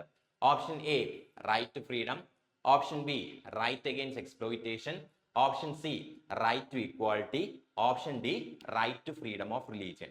ഇതിൽ ആർട്ടിക്കിൾ 25 മുതൽ 28 വരെയുള്ള ആർട്ടിക്കിൾസിൽ ഏത് ഫണ്ടമെന്റൽ റൈറ്റ്സ് ആണ് മെൻഷൻ ചെയ്തിരിക്കുന്നത് എന്നാണ് ക്വസ്റ്റ്യൻ. കറക്റ്റ് ആൻസർ എന്ന് പറയുന്നത് right to freedom of religion. Right to freedom of religion ആണ് ആർട്ടിക്കിൾ 25 മുതൽ 25 വരെയുള്ള ആർട്ടിക്കിൾസ്, ആർട്ടിക്കിൾ 25 മുതൽ 28 വരെയുള്ള ആർട്ടിക്കിൾസിൽ right to freedom of religion ആണ് എന്ത് ചെയ്തിരിക്കുന്നത്, മെൻഷൻ ചെയ്തിരിക്കുന്നത്. ഇനി റൈറ്റ് ടു ഇക്വാളിറ്റി ഏത് ആർട്ടിക്കിൾസിലാണ് മെൻഷൻ ചെയ്തിരിക്കുന്നത് എന്ന് ചോദിച്ചു കഴിഞ്ഞാൽ ആർട്ടിക്കിൾ 14 മുതൽ 18 വരെയുള്ള ആർട്ടിക്കിൾസ്, ആർട്ടിക്കിൾ 14 മുതൽ 18 വരെയുള്ള ആർട്ടിക്കിൾസിലാണ് റൈറ്റ് ടു ഇക്വാളിറ്റിയെ കുറിച്ച് പറഞ്ഞിരിക്കുന്നത്. റൈറ്റ് ടു ഫ്രീഡം ഓഫ് റിലീജിയനെ കുറിച്ച് പറയുന്ന ആർട്ടിക്കിൾ ആണ് ആർട്ടിക്കിൾ 25 മുതൽ 28 വരെയുള്ള ആർട്ടിക്കിൾ. ഇനി റൈറ്റ് ടു ഇക്വാലിറ്റിയെ കുറിച്ച് പറയുന്ന ആർട്ടിക്കിൾ ആണ് 14 മുതൽ 18 വരെയുള്ള ആർട്ടിക്കിൾ. റൈറ്റ് അഗെയിൻസ്റ്റ് എക്സ്പ്ലോയിറ്റേഷൻ ഇതിനെക്കുറിച്ച് പറഞ്ഞിരിക്കുന്നത് ആർട്ടിക്കിൾ 23 24 ആണ്. ആർട്ടിക്കിൾ 23 ആൻഡ് 24 ഈ രണ്ട് ആർട്ടിക്കിൾസിലാണ് റൈറ്റ് അഗെയിൻസ്റ്റ് എക്സ്പ്ലോയിറ്റേഷനെ കുറിച്ച് എന്ത് ചെയ്തിരിക്കുന്നത്, പറഞ്ഞിരിക്കുന്നത്. ഇനി റൈറ്റ് ടു ഫ്രീഡം എന്ന് പറയുന്നത് ആർട്ടിക്കിൾ 19 മുതൽ 22 വരെയുള്ള ആർട്ടിക്കിൾസ് ആണ്. സോ ആർട്ടിക്കിൾ 19 to 22 19 മുതൽ 22 വരെയുള്ള ആർട്ടിക്കിൾസിലാണ് റൈറ്റ് ഫ്രീഡത്തിനെ കുറിച്ച് എന്ത് ചെയ്തിരിക്കുന്നത്, മെൻഷൻ ചെയ്തിരിക്കുന്നത്. Next question, preventive detention is a part of which article of the Indian Constitution? Indian കോൺസ്റ്റിറ്റ്യൂഷന്റെ ഏത് ആർട്ടിക്കിളിലാണ് പ്രിവെന്റീവ് ഡിറ്റൻഷനെ കുറിച്ച് പറഞ്ഞിരിക്കുന്നത് എന്നാണ് ചോദിച്ചിരിക്കുന്നത്. പ്രിവെന്റീവ് ഡിറ്റൻഷൻ, കരുതൽ തടങ്കൽ. പ്രിവെന്റീവ് ഡിറ്റൻഷന്റെ മീനിങ് എന്ന് പറയുന്നത് കരുതൽ തടങ്കൽ. പ്രിവെന്റീവ് ഡിറ്റൻഷൻ, കരുതൽ തടങ്കൽ. കരുതൽ തടങ്കലിനെ കുറിച്ച് മെൻഷൻ ചെയ്തിരിക്കുന്ന കോൺസ്റ്റിറ്റ്യൂഷന്റെ ആർട്ടിക്കിൾ ഏതാണ് എന്നാണ് question. Option A article 25, option B article 22, option C article 28, option D article 26. Preventive detention, കരുതൽ തടങ്കലിനെ കുറിച്ച് മെൻഷൻ ചെയ്തിരിക്കുന്ന ആർട്ടിക്കിൾ ഏതാണെന്ന് ചോദിച്ചു കഴിഞ്ഞാൽ ഇറ്റ്സ് ആർട്ടിക്കിൾ 22. 22ാമത്തെ ആർട്ടിക്കിൾ 22ലാണ് കരുതൽ തടങ്കലിനെ കുറിച്ചുള്ള കാര്യങ്ങൾ എന്തിരിക്കുന്നത്, പ്രിവെന്റീവ് ഡിറ്റൻഷനെ കുറിച്ചുള്ള കാര്യങ്ങൾ എന്തിരിക്കുന്നത്, മെൻഷൻ ചെയ്തിരിക്കുന്നത്. Next question, Article 21A of the Indian Constitution deals with which of the following? Indian കോൺസ്റ്റിറ്റ്യൂഷന്റെ ആർട്ടിക്കിൾ 21A 21A എന്തിനെ കുറിച്ചാണ് ഡീൽ ചെയ്യുന്നത് എന്നാണ് ക്വസ്റ്റ്യൻ. എന്തിനെ കുറിച്ചാണ് ഡീൽ ചെയ്യുന്നത് എന്നാണ് question. Option A freedom to manage religious affairs, option B protection of life and personal liberty, option C protection of interest of minorities and option D right to education. Article 21A 21A ഏതിനെ കുറിച്ചാണ് Indian കോൺസ്റ്റിറ്റ്യൂഷനിലെ ഏത് article 21A Indian കോൺസ്റ്റിറ്റ്യൂഷനിലെ article 21A എന്തിനെ കുറിച്ചാണ് deal ചെയ്യുന്നത് എന്നാണ് question. So correct answer എന്ന് പറയുന്നത് റൈറ്റ് ടു എഡ്യൂക്കേഷൻ ആണ്. ആർട്ടിക്കിൾ 21A പറഞ്ഞിരിക്കുന്നത് റൈറ്റ് ടു എഡ്യൂക്കേഷൻ ആണ്. ആൻഡ് ആർട്ടിക്കിൾ 21A എന്ന് പറയുന്നത് എന്താണ്? ഫണ്ടമെന്റൽ റൈറ്റ് ആണ്, മൗലികാവകാശമാണ്. ആൻഡ് റൈറ്റ് ടു എഡ്യൂക്കേഷൻ എന്ന് പറയുന്നതാണ് ഒരു ഫണ്ടമെന്റൽ റൈറ്റ് ആണ്. ഇനി ആർട്ടിക്കിൾ 21A എന്ന് പറയുന്നത് ഒറിജിനൽ കോൺസ്റ്റിറ്റ്യൂഷനകത്ത് ഇല്ലായിരുന്നു. കോൺസ്റ്റിറ്റ്യൂഷൻ നിലവിൽ വരുമ്പോൾ 26 ജനുവരി 1950 കോൺസ്റ്റിറ്റ്യൂഷൻ നിലവിൽ വരുമ്പോൾ ഈ ആർട്ടിക്കിൾ 21A കോൺസ്റ്റിറ്റ്യൂഷനകത്ത് ഇല്ലായിരുന്നു. ഇത് പിന്നീട് ആഡ് ചെയ്തതാണ്.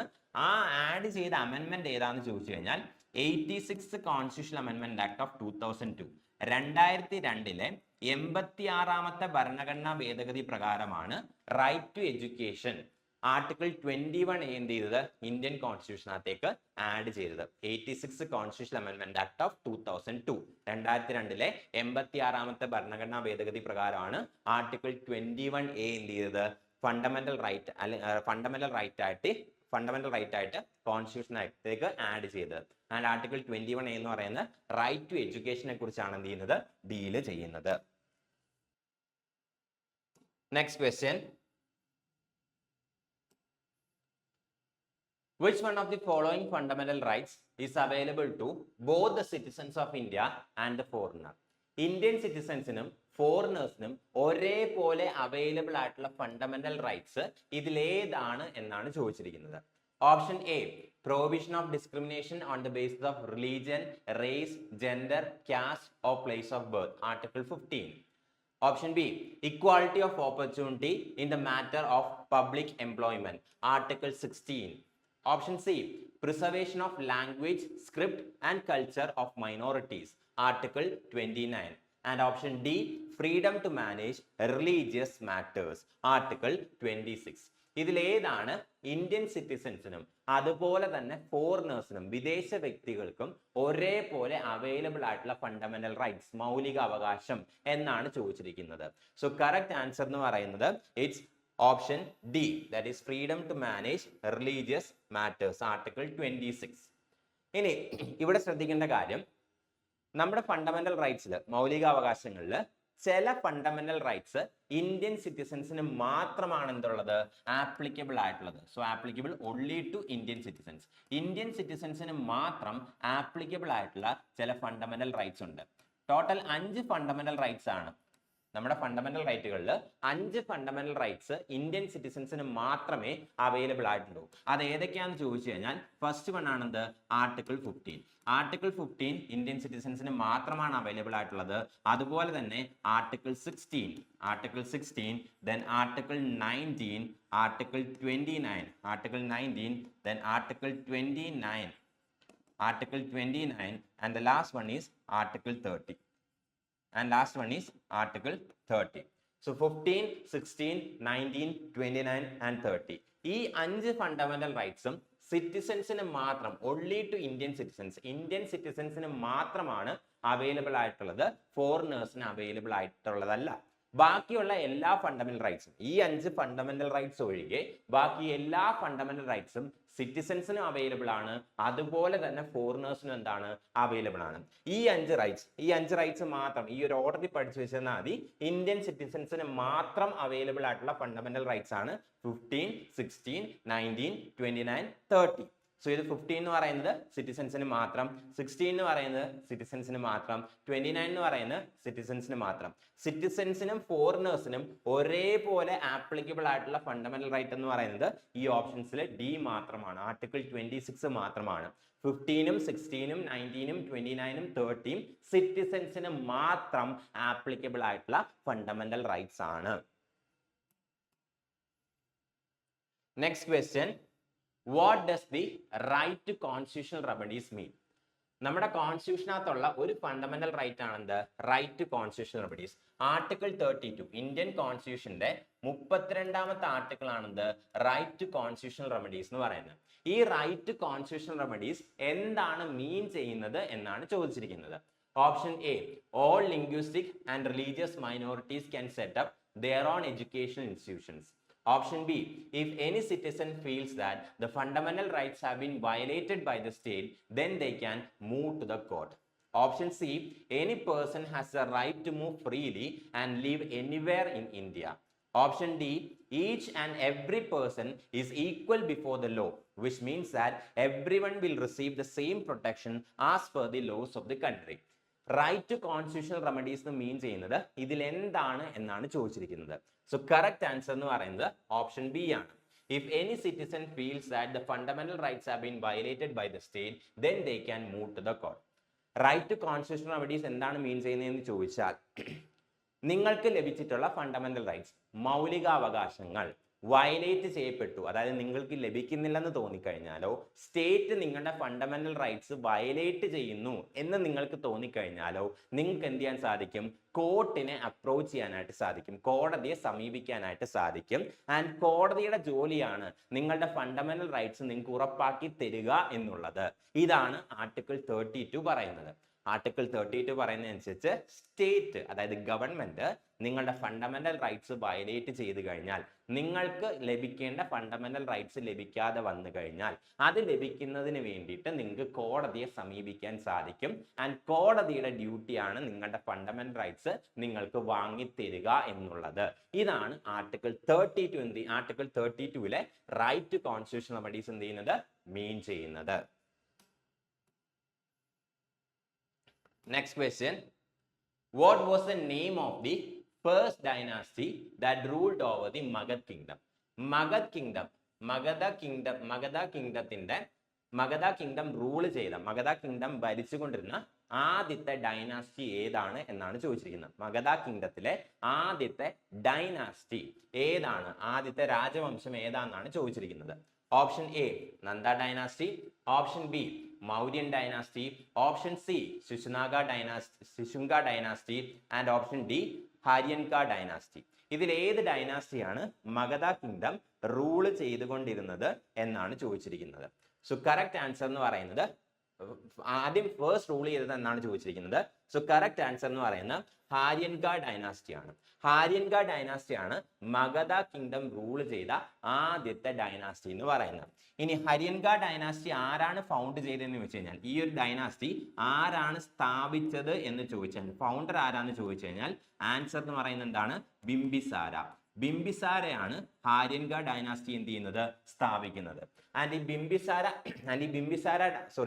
ഈ ഒരു ഹാര്യൻക ഡൈനാസ്റ്റി അല്ലെങ്കിൽ ഹാര്യൻക ഡൈനാസ്റ്റി റൂൾ ചെയ്തിരുന്ന സമയത്ത് മഗധ കിങ്ഡത്തിന്റെ ക്യാപിറ്റൽ എന്ന് പറയുന്നത് രാജഗൃഹയായിരുന്നു മഗധ കിങ്ഡത്തിന്റെ ആദ്യത്തെ ക്യാപിറ്റൽ എന്ന് പറയുന്നത്. പിന്നീട് എന്ത് ചെയ്തു? ഈ ക്യാപിറ്റല് പാടലിപുത്രയിലേക്ക് ഷിഫ്റ്റ് ചെയ്തു. ഫസ്റ്റ് രാജഗൃഹയായിരുന്നു മഗധ കിങ്ഡത്തിന്റെ ക്യാപിറ്റൽ. ഹാര്യൻക ഡൈനാസ്റ്റി റൂൾ ചെയ്യുമ്പോൾ ആദ്യം രാജഗൃഹയായിരുന്നു മഗധ കിങ്ഡത്തിന്റെ ക്യാപിറ്റൽ എന്ന് പറയുന്നത്. ആൻഡ് അതിനുശേഷം എന്ത് ചെയ്തു? അത് പിന്നീട് പാടലിപുത്രയിലേക്ക് ഷിഫ്റ്റ് ചെയ്തു. ആൻഡ് ഹര്യൻക ഡൈനാസ്റ്റി ഫൗണ്ട് ചെയ്യുന്നത്, സ്ഥാപിക്കുന്നത് ബിംബിസാരയാണ്. ആൻഡ് ഇതാണ് മഗധ കിങ്ഡം റൂൾ ചെയ്ത, ഹാര്യൻക ഡൈനാസ്റ്റിയാണ് മഗധ കിങ്ഡം റൂൾ ചെയ്ത ആദ്യത്തെ ഡൈനാസ്റ്റി എന്ന് പറയുന്നത്. Next question. Megasthenes was an ambassador who was sent to the court of Chandragupta Maurya by the Dash ruler named Seleucus Nicator. Chandragupta Maurya, Magadha kingdom rule ചെയ്തുകൊണ്ടിരുന്ന ചന്ദ്രഗുപ്ത മൗര്യയുടെ കോർട്ടിലേക്ക് അയക്കപ്പെട്ട സെല്യൂക്കസ് നിക്കേറ്റർ എന്നുള്ള ആ ഒരു പേഴ്സൺ അയച്ചിട്ടുള്ള അംബാസഡർ ആയിരുന്നു മെഗസ്തനീസ് എന്ന് പറയുന്നത്. ചന്ദ്രഗുപ്ത മൗര്യയുടെ മഗധ ഡൈനാസ്റ്റി റൂൾ ചെയ്തുകൊണ്ടിരുന്ന ചന്ദ്രഗുപ്ത മൗര്യയുടെ കോർട്ടിലേക്ക് അയക്കപ്പെട്ട സെല്യൂക്കസ് നിക്കേറ്റർ അയച്ചിട്ടുള്ള ഒരു അംബാസഡർ ആണ് മെഗസ്തനീസ് എന്ന് പറയുന്നത്. ആൻഡ് മെഗസ്തനീസിനെ അയച്ച ഈ സെല്യൂക്കസ് നിക്കേറ്റർ ഏത് രാജ്യത്തെ റൂളർ ആയിരുന്നു എന്നാണ് ചോദിച്ചിരിക്കുന്നത്. Option A Chinese, option B Arab, option C Persian and option D Greek. Seleucus Nicator, മെഗസ്തനീസിനെ ചന്ദ്രഗുപ്ത മൗര്യയുടെ കോർട്ടിലേക്ക് അയച്ചത് സെല്യൂക്കസ് നിക്കേറ്റർ എന്നുള്ള റൂളറാണ്. ആൻഡ് ഈ സെല്യൂക്കസ് നിക്കേറ്റർ ഏത് രാജ്യത്തെ അല്ലെങ്കിൽ ഏത് രാജ്യത്തെ റൂളർ ആയിരുന്നു എന്നാണ് ചോദിച്ചിരിക്കുന്നത്. സോ കറക്റ്റ് ആൻസർ എന്ന് പറയുന്നത് ഇറ്റ്സ് ഗ്രീക്ക്. സെല്യൂക്കസ് നിക്കേറ്റർ എന്ന് പറയുന്നത് ഒരു ഗ്രീക്ക് റൂളറാണ്. ആൻഡ് സെല്യൂക്കസ് നിക്കേറ്റർ ആണ് എന്ത് ചെയ്യുന്നത്? മെഗസ്തനീസിനെ ചന്ദ്രഗുപ്ത മൗര്യയുടെ കോർട്ടിലേക്ക് അയക്കുന്നത്.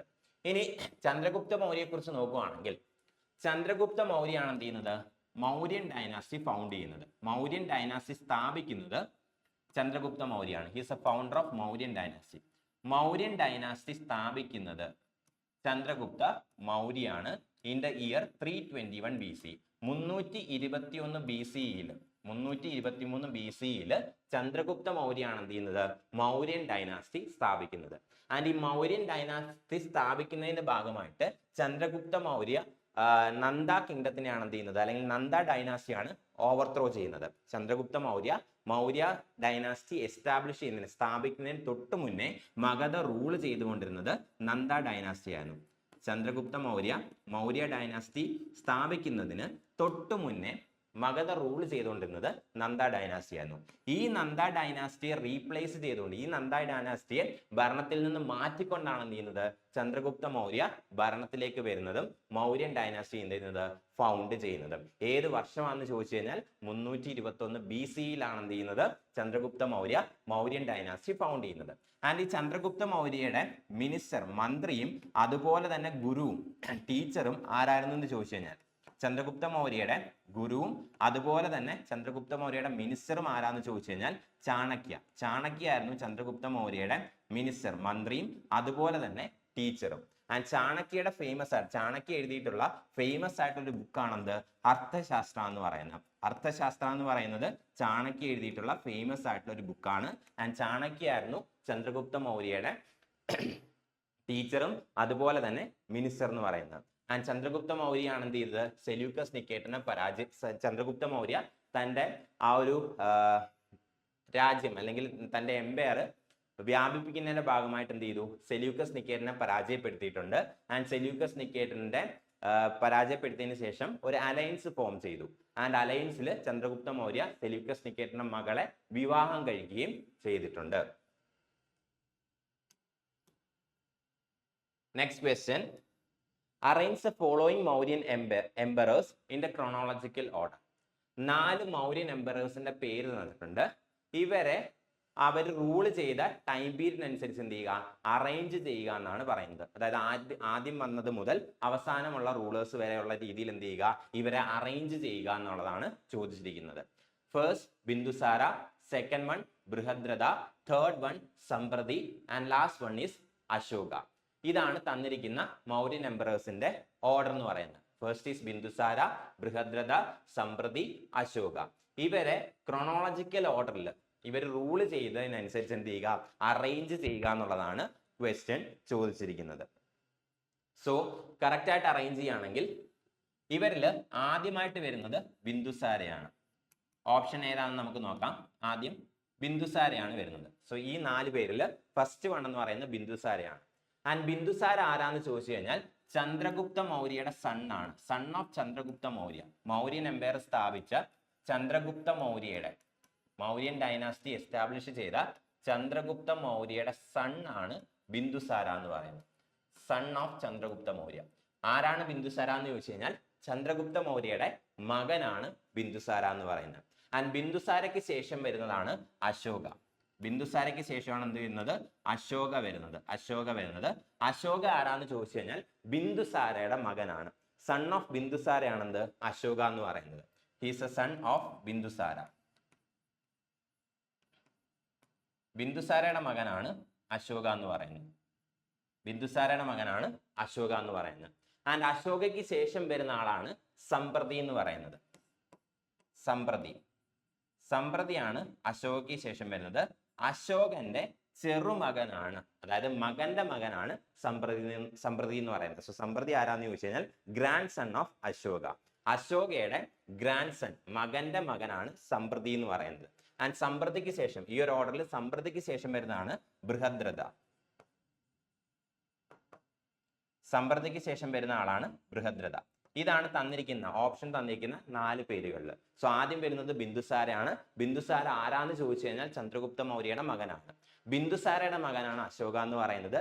ആൻഡ് അശോകന്റെ ചെറുമകനാണ് സമ്പ്രതി എന്ന് പറയുന്നത്. ആൻഡ് സമ്പ്രതിക്ക് ശേഷം വരുന്ന റൂളർ, ഈ ഒരു ഓർഡറിൽ വരുന്ന ലാസ്റ്റ് വൺ ആണ് ബൃഹദ്രഥ. ആൻഡ് ബൃഹദ്രഥയുടെ കേസ് എടുത്തു കഴിഞ്ഞാൽ ലാസ്റ്റ് മൗര്യൻ എംപയർ, മൗര്യ രാജവംശത്തിലെ മൗര്യൻ എംപയറിലെ അല്ലെങ്കിൽ മൗര്യൻ ഡൈനാസ്റ്റിയിലെ ലാസ്റ്റ് റൂളർ ആണെന്ത് ബൃഹദ്രഥ എന്ന് പറയുന്നത്.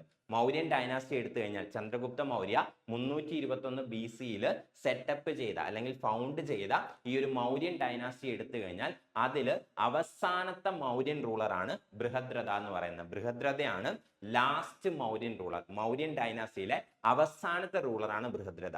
ആദ്യത്തെ റൂളർ എന്ന് പറയുന്നത് ചന്ദ്രഗുപ്ത മൗര്യാണ്. ചന്ദ്രഗുപ്ത മൗര്യാണ് മൗര്യൻ ഡൈനാസ്റ്റി എന്ത് ചെയ്യുന്നത്, സ്ഥാപിക്കുന്നത്. ആൻഡ് ആ മൗര്യൻ ഡൈനാസ്റ്റിയിലെ അവസാനത്തെ മൗര്യൻ റൂളറാണ് ബൃഹദ്രഥ എന്ന് പറയുന്നത്. സോ സീക്വൻസ് നോക്കി കഴിഞ്ഞാൽ ഫസ്റ്റ് ബിന്ദുസാര വരും, സെക്കൻഡ് അശോകയാണ്. So 1 4 then Samprati. So 1 4 3 2 1 4 3 2 Bindusara, Ashoka, Samprati, Brihadratha. ഇതാണ് കറക്റ്റ് ക്രോണോളജിക്കൽ ഓർഡർ എന്ന് പറയുന്നത്. So option B is the correct answer. B ആണെന്ത് കറക്റ്റ് ആയിട്ടുള്ള ആൻസർ എന്ന് പറയുന്നത്. Next question. Pushyamitra, who was a commander of Brihadratha, the last Mauryan emperor, killed the king and established a new dynasty. Which of the following was his dynasty?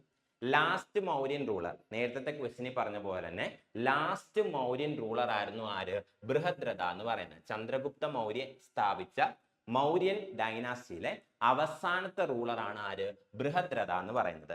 ഈ ബൃഹദ്രഥയുടെ commander in chief, military commander ആയിരുന്നു ആര്, പുഷ്യമിത്ര എന്ന് പറയുന്നത്. പുഷ്യമിത്രയായിരുന്നു ബൃഹദ്രഥയുടെ military commander എന്ന് പറയുന്നത്. ഈ പുഷ്യമിത്രയാണ് എന്ത് ചെയ്യുന്നത്, അവസാനത്തെ മൗര്യൻ റൂളറായിട്ടുള്ള ബൃഹദ്രഥ എന്ത് ചെയ്യുന്നത്, വധിക്കുന്നത്, കൊന്നുകളയുന്നത്.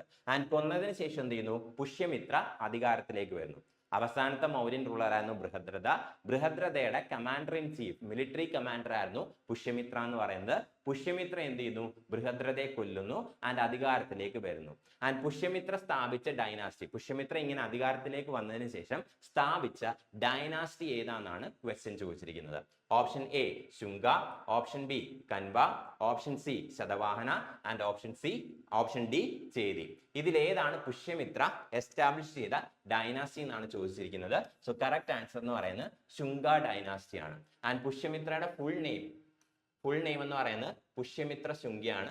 പുഷ്യമിത്ര ശുംഗ എസ്റ്റാബ്ലിഷ് ചെയ്ത ഡൈനാസ്റ്റി ആണെന്ത്, ശുംഗ ഡൈനാസ്റ്റി എന്ന് പറയുന്നത്. സോ ശുംഗ ഡൈനാസ്റ്റി ആണ് എന്ത് ചെയ്യുന്നത്, പുഷ്യമിത്ര ശുംഗ എസ്റ്റാബ്ലിഷ് ചെയ്യുന്നത്.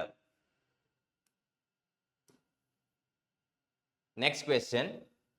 Which of the following officers was known as Agar Adhyaksha during the Mauryan period? Mauryan പീരീഡിൽ ആകാർ അധ്യക്ഷ എന്നറിയപ്പെട്ടിരുന്നത് ഇവരിൽ ഏത് ഓഫീസർ ആണ് എന്നാണ് ചോദിച്ചത്. ഇവരിൽ ഏത് ഓഫീസർ ആയിരുന്നു മൗര്യൻ പീരീഡിൽ ആകാർ അധ്യക്ഷ എന്ന പേരിൽ അറിയപ്പെട്ടിരുന്നത് എന്നാണ് ചോദിച്ചിരിക്കുന്നത്. Option A officer in charge of agriculture, option B superintendent of market, option C superintendent of iron and option D superintendent of mines. ഇവരിൽ ആരാണ് മൗര്യൻ പീരീഡിൽ ഇവരിൽ ആരാണ് ആകാർ അധ്യക്ഷ എന്ന പേരിൽ അറിയപ്പെട്ടിരുന്നത് എന്നാണ് ചോദിച്ചിരിക്കുന്നത്. സോ കറക്റ്റ് ആൻസർ എന്ന് പറയുന്നത് സൂപ്പറിൻറ്റൻഡന്റ് ഓഫ് മൈൻസ് ആണ്. മൈൻസ് സൂപ്പർവൈസ് ചെയ്യുന്ന, മൈൻസ് മേൽനോട്ടം വഹിക്കുന്ന, അതായത് ഖനികളുടെ മേൽനോട്ടം വഹിക്കുന്ന ഓഫീസറിനെ മൗര്യൻ പീരീഡിൽ വിളിച്ചിരുന്ന പേരാണെന്ത്, ആകാർ അധ്യക്ഷ എന്ന് പറയുന്നത്. മൈൻസ് ഖനികളുടെ മേൽനോട്ടം വഹിച്ചിരുന്ന ഓഫീസർ ആയിരുന്നു ആകാർ അധ്യക്ഷ എന്ന് മൗര്യൻ പീരീഡിൽ അറിയപ്പെട്ടിരുന്നത്. ഇനി മറ്റ് ഓഫീസേഴ്സിന്റെ അല്ലെങ്കിൽ മൗര്യൻ പീരീഡിൽ ഉണ്ടായിരുന്ന മറ്റ് ഇമ്പോർട്ടന്റ് ആയിട്ടുള്ള അധ്യക്ഷാസ് ആരൊക്കെയാണെന്ന് നോക്കാം. സോ ഫസ്റ്റ് വൺ ആണ് സീത് അധ്യക്ഷ.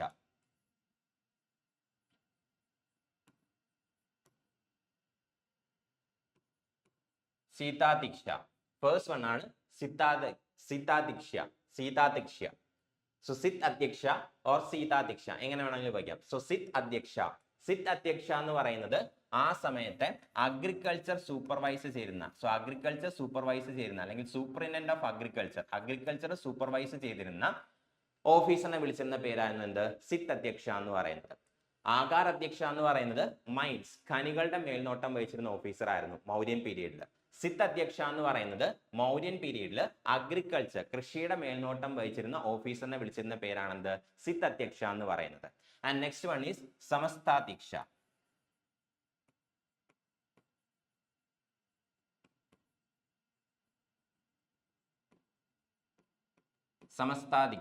സമസ്താധ്യക്ഷ എന്ന് പറയുന്നത് മാർക്കറ്റ്സിന്റെ മേൽനോട്ടം വഹിച്ചിരുന്ന ഓഫീസറിനെ വിളിച്ചിരുന്ന പേരാണ്.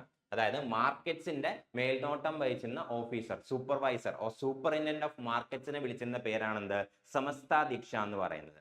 സമസ്താധ്യക്ഷ എന്ന് പറയുന്നത്. സോ സമസ്താധ്യക്ഷ എന്ന് പറയുന്നത് മാർക്കറ്റ്സിന്റെ മേൽനോട്ടം വഹിച്ചിരുന്ന ഓഫീസറിനെ വിളിച്ചിരുന്ന പേരായിരുന്നു.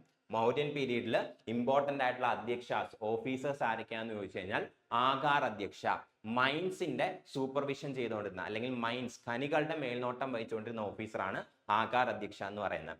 കൃഷിയുടെ മേൽനോട്ടം വഹിക്കുന്ന ഓഫീസറിനെ വിളിക്കുന്ന പേരാണ് സിത്ത് അധ്യക്ഷ. ആൻഡ് മാർക്കറ്റ്സിന്റെ മേൽനോട്ടം വഹിക്കുന്ന ഓഫീസറിനെ വിളിക്കുന്ന പേരാണെന്ത് സമസ്താധ്യക്ഷ എന്ന് പറയുന്നത്. സോ ഇതായിരുന്നു മൗര്യൻ പീരീഡിലെ ഇമ്പോർട്ടന്റ് ആയിട്ടുള്ള ഓഫീസേഴ്സ് എന്ന് പറയുന്നത്. Next question, who looked after markets and checked the wrong practices in the Maurya Empire? Maurya എംപയറിൽ മാർക്കറ്റ്സുകൾ ആരാണ് നോക്കിയിരുന്നത്, അതുപോലെ തന്നെ മാർക്കറ്റിൽ ഉണ്ടായിരുന്ന റോങ് പ്രാക്ടീസസും ആരാണ് നോക്കിയിരുന്നത് എന്നാണ് ചോദിച്ചിരിക്കുന്നത്. മൗര്യൻ പീരീഡിൽ ഏത് ഓഫീസറാണ് മാർക്കറ്റ്സുകളുടെ മേൽനോട്ടം വഹിച്ചിരുന്നത് എന്നാണ് ക്വസ്റ്റ്യൻ. സോ ലാസ്റ്റ് ക്വസ്റ്റ്യന്റെ ആൻസറിന്റെ കൂടെ നമ്മൾ ഡിസ്കസ് ചെയ്തിരുന്നു. അതുമായിട്ട് റിലേറ്റ് ചെയ്തിട്ടുള്ള ക്വസ്റ്റ്യൻ ആണ് മാർക്കറ്റ്സ് മൗര്യൻ പീരീഡിൽ മൗര്യ എംപയറിന്റെ ടൈമിൽ ആരാണ് മാർക്കറ്റ്സിന്റെ മേൽനോട്ടം വഹിച്ചിരുന്നത്. Option A Samsthadhyaksha, option B Annapala, option C Durgapala, option D Rajukas. Correct answer എന്ന് പറയുന്നത് സമസ്താധ്യക്ഷയാണ്. സമസ്താധ്യക്ഷയാണ് എന്ത് ചെയ്യുന്നത് മാർക്കറ്റ്സിന്റെ മേൽനോട്ടം വഹിച്ചിരുന്നത്. സോ ലാസ്റ്റ് ക്വസ്റ്റ്യനകത്ത് നമ്മൾ 3 ഓഫീസേഴ്സിന്റെ പേര് പറഞ്ഞു. ആകാർ അധ്യക്ഷ ഖനികളുടെ മേൽനോട്ടം വഹിച്ചിരുന്ന ഓഫീസർ, സിത്ത് അധ്യക്ഷ കൃഷിയുടെ മേൽനോട്ടം വഹിച്ചിരുന്ന ഓഫീസർ, അതുപോലെ തന്നെ സമസ്താധ്യക്ഷ മാർക്കറ്റ്സിന്റെ മേൽനോട്ടം വഹിച്ചിരുന്ന ഓഫീസർ. അതാണ് ഈ ക്വസ്റ്റിനകത്ത് ചോദിച്ചിരിക്കുന്നത്. ആരാണ് മാർക്കറ്റ്സിന്റെ മേൽനോട്ടം വഹിച്ചിരുന്നത്? സമസ്താധ്യക്ഷയാണ് മാർക്കറ്റ്സിന്റെ മേൽനോട്ടം വഹിച്ചിരുന്നത്. Next question, the story of which king is a subject of the drama Mudra Rakshas? Mudra Rakshas എന്നുള്ള നാടകം ഏത് കിങ്ങിന്റെ സ്റ്റോറിയാണ് പറയുന്നത് എന്നാണ് ചോദിച്ചിരിക്കുന്നത്. മുദ്രാ രാക്ഷസ് എന്നുള്ള നാടകം ഏത് കിങ്ങിന്റെ സ്റ്റോറിയാണ് പറയുന്നത് എന്നുള്ള കാര്യമാണ് ചോദിച്ചിരിക്കുന്നത്. Option A Jayachand, option B Chandragupta 2, option C Chandrapida and option D Chandragupta Maurya. ഇവരിലാരുടെ കഥയാണ് മുദ്രാ രാക്ഷസ് എന്നുള്ള ആ ഒരു നാടകത്തിലെ സബ്ജക്ട് അല്ലെങ്കിൽ സ്റ്റോറി എന്നാണ് ചോദിച്ചിരിക്കുന്നത്. സോ കറക്റ്റ് ആൻസർ എന്ന് പറയുന്നത് ചന്ദ്രഗുപ്ത മൗര്യ എങ്ങനെ പവറിലേക്ക് വന്നു, അധികാരത്തിലേക്ക് വന്നു, ആൻഡ് ചന്ദ്രഗുപ്ത മൗര്യയുടെ റൂൾ എങ്ങനെയായിരുന്നു, ആ ഒരു സ്റ്റോറിയാണ് ഈ മുദ്രാ രാക്ഷസ് എന്നുള്ള നാടകത്തിൽ എന്ത് ചെയ്യാൻ സാധിക്കുന്നത്, കാണാനായിട്ട് സാധിക്കുന്നത്. ഇനി ആരാണ് ഈ മുദ്രാ രാക്ഷസ് എന്നുള്ള നാടകം എഴുതിയത് എന്ന് ചോദിച്ചു കഴിഞ്ഞാൽ വിശാഖദത്ത എഴുതിയിട്ടുള്ള ഡ്രാമയാണ്. എന്ത് മുദ്രാ രാക്ഷസ് എന്ന് പറയുന്നത് വിശാഖദത്തയാണ് എഴുതിയത്. ആൻഡ് ഈ മുദ്രാ രാക്ഷസ് എന്ന് പറയുന്നത് ചന്ദ്രഗുപ്ത മൗര്യയെ കുറിച്ചുള്ള സ്റ്റോറിയാണ്. എങ്ങനെയാണ് ചന്ദ്രഗുപ്ത മൗര്യ അധികാരത്തിലേക്ക് വരുന്നതും റൂള് ചെയ്യുന്നതും എന്നുള്ള സ്റ്റോറിയാണ് മുദ്രാ രാക്ഷസിൽ കാണാനായിട്ട് പറ്റുന്നത്. എഴുതിയത് വിശാഖദത്തയാണ്. ഇനി മുദ്രാ രാക്ഷസ് ഏത് ലാംഗ്വേജിലുള്ളതാന്ന് ചോദിച്ചു കഴിഞ്ഞാൽ സംസ്കൃതത്തിലാണ് ഈ മുദ്രാ രാക്ഷസ് എന്നുള്ള ഈ ഒരു ഡ്രാമ എഴുതിയിരിക്കുന്നത്. സാൻസ്ക്രിറ്റ് ലാംഗ്വേജ്, സംസ്കൃതത്തിലാണ് മുദ്രാ രാക്ഷസ് എഴുതിയിരിക്കുന്നത്. മുദ്രാ രാക്ഷസ് എന്നുള്ള ഡ്രാമ നോക്കിക്കഴിഞ്ഞാൽ ആരുടെ സ്റ്റോറിയാണ്? ചന്ദ്രഗുപ്ത മൗര്യയുടെ സ്റ്റോറിയാണ്. ആരാണ് എഴുതിയിരിക്കുന്നത്? വിശാഖദത്തയാണ് എഴുതിയിരിക്കുന്നത്. ഏത് ഭാഷയിലാണ് എഴുതിയിരിക്കുന്നത് എന്ന് ചോദിച്ചു കഴിഞ്ഞാൽ സംസ്കൃതത്തിലാണ് മുദ്രാ രാക്ഷസ് എന്നുള്ള ഡ്രാമ എഴുതിയിരിക്കുന്നത്.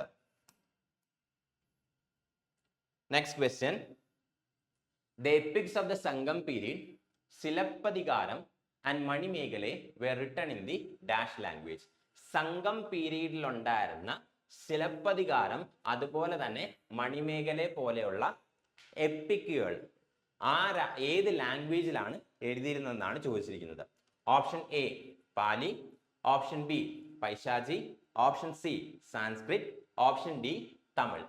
സംഘം പീരീഡിൽ ഉണ്ടായിരുന്ന 2 ഗ്രേറ്റ് വർക്കുകളായിരുന്നു, മികച്ച 2 വർക്കുകളായിരുന്നു സിലപ്പതികാരവും മണിമേഖലയും. ഇത് ഏത് ലാംഗ്വേജിലാണ് എഴുതിയിരിക്കുന്നത് എന്നാണ് ചോദിച്ചിരിക്കുന്നത്.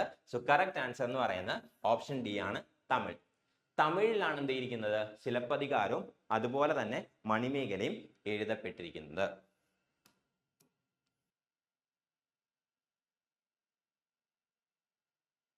Next question. Details about Sudarshana Lake are given in a rock inscription at Girnar, Junagadh, which was composed to record the achievements of the Shaka ruler dash. ഏത് ശാഖ റൂളറിന്റെ അച്ചീവ്മെന്റ്സ് മാർക്ക് ചെയ്യുന്നതിന് വേണ്ടിയിട്ടാണ് ഏത് ശാഖ റൂളറിന്റെ അച്ചീവ്മെന്റ്സ് മാർക്ക് ചെയ്തിരിക്കുന്ന inscription ആണ് ജുനഗഡിലുള്ള Junagadh inscription എന്ന് പറയുന്നത്. സോ ജുനഗഡിലുള്ള ജുനഗഡ് ഇൻസ്ക്രിപ്ഷൻ എന്ന് പറയുന്നത് സുദർശന ലേക്കിനെ കുറിച്ചുള്ള ഡീറ്റെയിൽസ് തരുന്ന ഒരു ഇൻസ്ക്രിപ്ഷൻ ആണ്. ആൻഡ് ഇതേ ഇൻസ്ക്രിപ്ഷനിൽ തന്നെ എന്ത് ചെയ്തിട്ടുണ്ട്, ഒരു ശാഖാ റൂളറിന്റെ അച്ചീവ്മെന്റ്സും മാർക്ക് ചെയ്തിട്ടുണ്ട്. അത് ഏത് ശാഖാ റൂളർ ആണ് എന്നാണ് question. Option A Rudrasimha 3, option B Rudradaman first, option C Chastana and option D Maues. ഇവരാരുടെ അച്ചീവ്മെന്റ്സ്, ഇതിൽ ഏത് ശാഖാ റൂളറിന്റെ അച്ചീവ്മെന്റ്സ് ആണ് ജുനഗഡ് ഇൻസ്ക്രിപ്ഷൻ, ഗിർനാറിലുള്ള ജുനഗഡ് ഇൻസ്ക്രിപ്ഷനകത്ത് മാർക്ക് ചെയ്തിരിക്കുന്നത് എന്നാണ് ചോദിച്ചിരിക്കുന്നത്. ആൻഡ് ഇതേ ഇൻസ്ക്രിപ്ഷനിൽ തന്നെ സുദർശന ലേക്കിനെ കുറിച്ചുള്ള ഡീറ്റെയിൽസ് എന്ത് ചെയ്തിട്ടുണ്ട്, മെൻഷൻ ചെയ്തിട്ടുണ്ട്. സോ കറക്റ്റ് ആൻസർ എന്ന് പറയുന്നത് രുദ്രദാമൻ ഫസ്റ്റ് ആണ്. രുദ്രദാമൻ ഫസ്റ്റ് എന്ന ശാഖാ റൂളറിനെ കുറിച്ചുള്ള ഇൻഫർമേഷൻസ് ആണ് നമുക്ക് ഗിർനറിലുള്ള ജുനഗഡ് ഡിസ്ക്രിപ്ഷനിൽ കാണാനായിട്ട് സാധിക്കുന്നത്. ആൻഡ് ഈ സുദർശന ലേക്ക് എടുത്തു കഴിഞ്ഞാൽ സുദർശന ലേക്ക് എന്ന് പറയുന്നത് ചന്ദ്രഗുപ്ത മൗര്യാണ് എന്ത് ചെയ്യുന്നത്, സുദർശന ലേക്ക് ബിൽഡ് ചെയ്യുന്നത്. ചന്ദ്രഗുപ്ത മൗര്യയുടെ പീരീഡിലാണ് സുദർശന ലേക്ക് എന്ത് ചെയ്യുന്നത്, കൺസ്ട്രക്ട് ചെയ്യുന്നത്. ചന്ദ്രഗുപ്ത മൗര്യയാണ് സുദർശന ലേക്ക് എന്ത് ചെയ്യുന്നത്, കൺസ്ട്രക്ട് ചെയ്യുന്നത്. ആൻഡ് കൃഷി, ആ ഒരു ഏരിയയിലുള്ള കൃഷിയെല്ലാം തന്നെ ഈ ഒരു ലേക്കിന് എന്ത് ചെയ്യുന്നുണ്ട്, ഡിപ്പെൻഡ് ചെയ്തിരിക്കുന്നുണ്ട്. ആൻഡ് ഈ സുദർശന ലേക്കിന്റെ മെയിൻ്റനൻസ് നടത്തിയിട്ടുള്ള ശാഖാ റൂളർ ആണെന്ത്, രുദ്രദാമൻ ഫസ്റ്റ് എന്ന് പറയുന്നത്. സുദർശന ലേക്ക് കൺസ്ട്രക്ട് ചെയ്ത ചന്ദ്രഗുപ്ത മൗര്യാണ്. ബട്ട് പിന്നീട് ഈ സുദർശന ലേക്കിന്റെ മെയിൻ്റനൻസ് നടത്തുന്നത് ശാഖാ റൂളർ ആയിട്ടുള്ള രുദ്രദാമൻ ഫസ്റ്റ് ആണ്. ആ ഒരു ഏരിയയിലുള്ള കൃഷി ഡെവലപ്പ് ചെയ്യുന്നതിന് വേണ്ടിയിട്ടും കൃഷിയെ സപ്പോർട്ട് ചെയ്യുന്നതിന് വേണ്ടിയിട്ടുമാണ് എന്ത് ചെയ്യുന്നത്, ഈ ഒരു സുദർശന ലേക്ക് കൺസ്ട്രക്ട് ചെയ്യുന്നത്. പിന്നീട് രുദ്രദാമൻ എന്ത് ചെയ്യുന്നത്, ഇതിനെ മെയിൻറ്റെയിൻ ചെയ്യുന്നത്. സോ അതുകൊണ്ടാണ് ഗിർനാറിലുള്ള ജുനഗഡ് ഇൻസ്ക്രിപ്ഷനിൽ, റോക്ക് ഇൻസ്ക്രിപ്ഷനിൽ എന്ത് ചെയ്യുന്നത്, ശാഖാ റൂളർ ആയിട്ടുള്ള രുദ്രദാമനെ കുറിച്ചുള്ള അച്ചീവ്മെന്റ്സ് മാർക്ക് ചെയ്തിരിക്കുന്നത്. ആൻഡ് ഈ ജുനഗഡ് ഇൻസ്ക്രിപ്ഷൻ ഏത് ലാംഗ്വേജിലാണ് എഴുതിയിരിക്കുന്നതെന്ന് ചോദിച്ചു കഴിഞ്ഞാൽ സാൻസ്ക്രിറ്റ് ലാംഗ്വേജിലാണ്. സംസ്കൃതത്തിലാണ് എന്ത് ചെയ്യുന്നത്, ഈ ജുനഗഡ് ഇൻസ്ക്രിപ്ഷൻ എഴുതിയിരിക്കുന്നത്. സാൻസ്ക്രിറ്റ് ലാംഗ്വേജിൽ എഴുതപ്പെട്ടിട്ടുള്ള ഇൻസ്ക്രിപ്ഷൻ ആണ് എന്ത്, ജുനഗഡ് ഇൻസ്ക്രിപ്ഷൻ എന്ന് പറയുന്നത്. It was written in the Sanskrit language. Sanskrit ലാംഗ്വേജിലാണ് ഈ ഒരു ജുനഗഡ് ഇൻസ്ക്രിപ്ഷൻ എന്ത് ചെയ്തിരിക്കുന്നത്, എഴുതപ്പെട്ടിരിക്കുന്നത്. ഇത്രയും ക്വസ്റ്റ്യൻസ് ആണ് നമ്മൾ ഡിസ്കസ് ചെയ്യാനായിട്ട് സെലക്ട് ചെയ്യുന്നത് from the day material. And ബാക്കിയുള്ള റിമൈനിങ് ക്വസ്റ്റ്യൻസ് നിങ്ങൾ സ്വയം ഒന്ന് വർക്ക്ഔട്ട് ചെയ്ത് നോക്കുക. എന്തെങ്കിലും ഡൗട്ട് ഉണ്ടെന്നുണ്ടെങ്കിൽ ഈ ഒരു വീഡിയോയുടെ താഴെ കമന്റ് ആയിട്ട് ഇട്ടിരുന്നാൽ മതി. And last video, history and പൊളിറ്റിയുടെ ലാസ്റ്റ് വീഡിയോയുടെ കമന്റ് സെക്ഷനകത്ത് ഒരു ഡൗട്ട് വന്നിരുന്നു. ആൻഡ് ഡൗട്ട് ഇതെന്ന് പറയുന്നത് ഇന്ത്യൻ കോൺസ്റ്റിറ്റ്യൂഷന്റെ യൂണിറ്ററി ഫീച്ചേഴ്സ് എക്സ്പ്ലെയിൻ ചെയ്ത് തരാമോ എന്നായിരുന്നു. ഇന്ത്യൻ കോൺസ്റ്റിറ്റ്യൂഷന്റെ യൂണിറ്ററി ഫീച്ചേഴ്സ് എക്സ്പ്ലെയിൻ ചെയ്യാമോ എന്നായിരുന്നു ആ വീഡിയോയുടെ കമന്റ് സെക്ഷനിൽ വന്ന ഡൗട്ട്, ക്വയറി എന്ന് പറയുന്നത്. സോ നമുക്കൊന്ന് എക്സ്പ്ലെയിൻ ചെയ്ത് നോക്കാം. നമ്മുടെ ഇന്ത്യൻ കോൺസ്റ്റിറ്റ്യൂഷൻ എന്ന് പറയുന്നത് ഫെഡറേഷന്റെ കുറച്ച് ക്യാരക്ടറിസ്റ്റിക്സും ഉണ്ട്, അതുപോലെ തന്നെ യൂണിറ്ററി ഗവൺമെന്റിന്റെ കുറച്ച് ക്യാരക്ടറിസ്റ്റിക്സും ഉണ്ട്. ഫെഡറേഷന്റെ കുറച്ച് characteristics, so Indian constitution, Indian ഭരണഘടന എടുത്തു കഴിഞ്ഞാൽ ഫെഡറേഷന്റെ കുറച്ച് ക്യാരക്ടറിസ്റ്റിക്സും ഉണ്ട്, യൂണിറ്ററി ഗവൺമെന്റിന്റെ കുറച്ച് ക്യാരക്ടറിസ്റ്റിക്സും ഉണ്ട്. ഫെഡറേഷൻ എന്ന് പറയുന്നത് എന്താണെന്ന് ചോദിച്ചു കഴിഞ്ഞാൽ രണ്ടോ അതിലധികമോ ഗവൺമെന്റ്സ് ഒരു മ്യൂച്വൽ എഗ്രിമെന്റിന്റെ പുറത്ത് ഒരുമിച്ച് വരുന്നതിനെയാണ് എന്ത് പറയുന്നത്, ഫെഡറേഷൻ എന്ന് പറയുന്നത്. ഫെഡറേഷൻ എന്താണെന്ന് ചോദിച്ചു കഴിഞ്ഞാൽ രണ്ടോ അതിലധികമോ ഗവൺമെന്റ് ഒരു മ്യൂച്വൽ എഗ്രിമെന്റിന്റെ പുറത്ത് എന്ത് ചെയ്യുന്നു, ഒരുമിച്ച് വരുന്നു. അതിനെ വിളിക്കുന്ന പേരാണ് ഫെഡറേഷൻ. അതേസമയം യൂണിയൻ എടുത്തു കഴിഞ്ഞാൽ അവിടെ എഗ്രിമെന്റ് ഒന്നും കാണില്ല. അവരൊരു നോഷന്റെ അല്ലെങ്കിൽ എന്താണ് ഒരു ഐഡിയോളജിക്കൽ ബേസിലായിരിക്കും എന്ത് ചെയ്യുന്നത്, ഒരുമിച്ച് വരുന്നത്, മറിച്ച് ഒരു എഗ്രിമെന്റിന്റെ പുറത്തൊന്നും ആയിരിക്കില്ല. സോ അതാണ് ഫെഡറേഷനും യൂണിയനും തമ്മിലുള്ള വ്യത്യാസം എന്ന് പറയുന്നത്.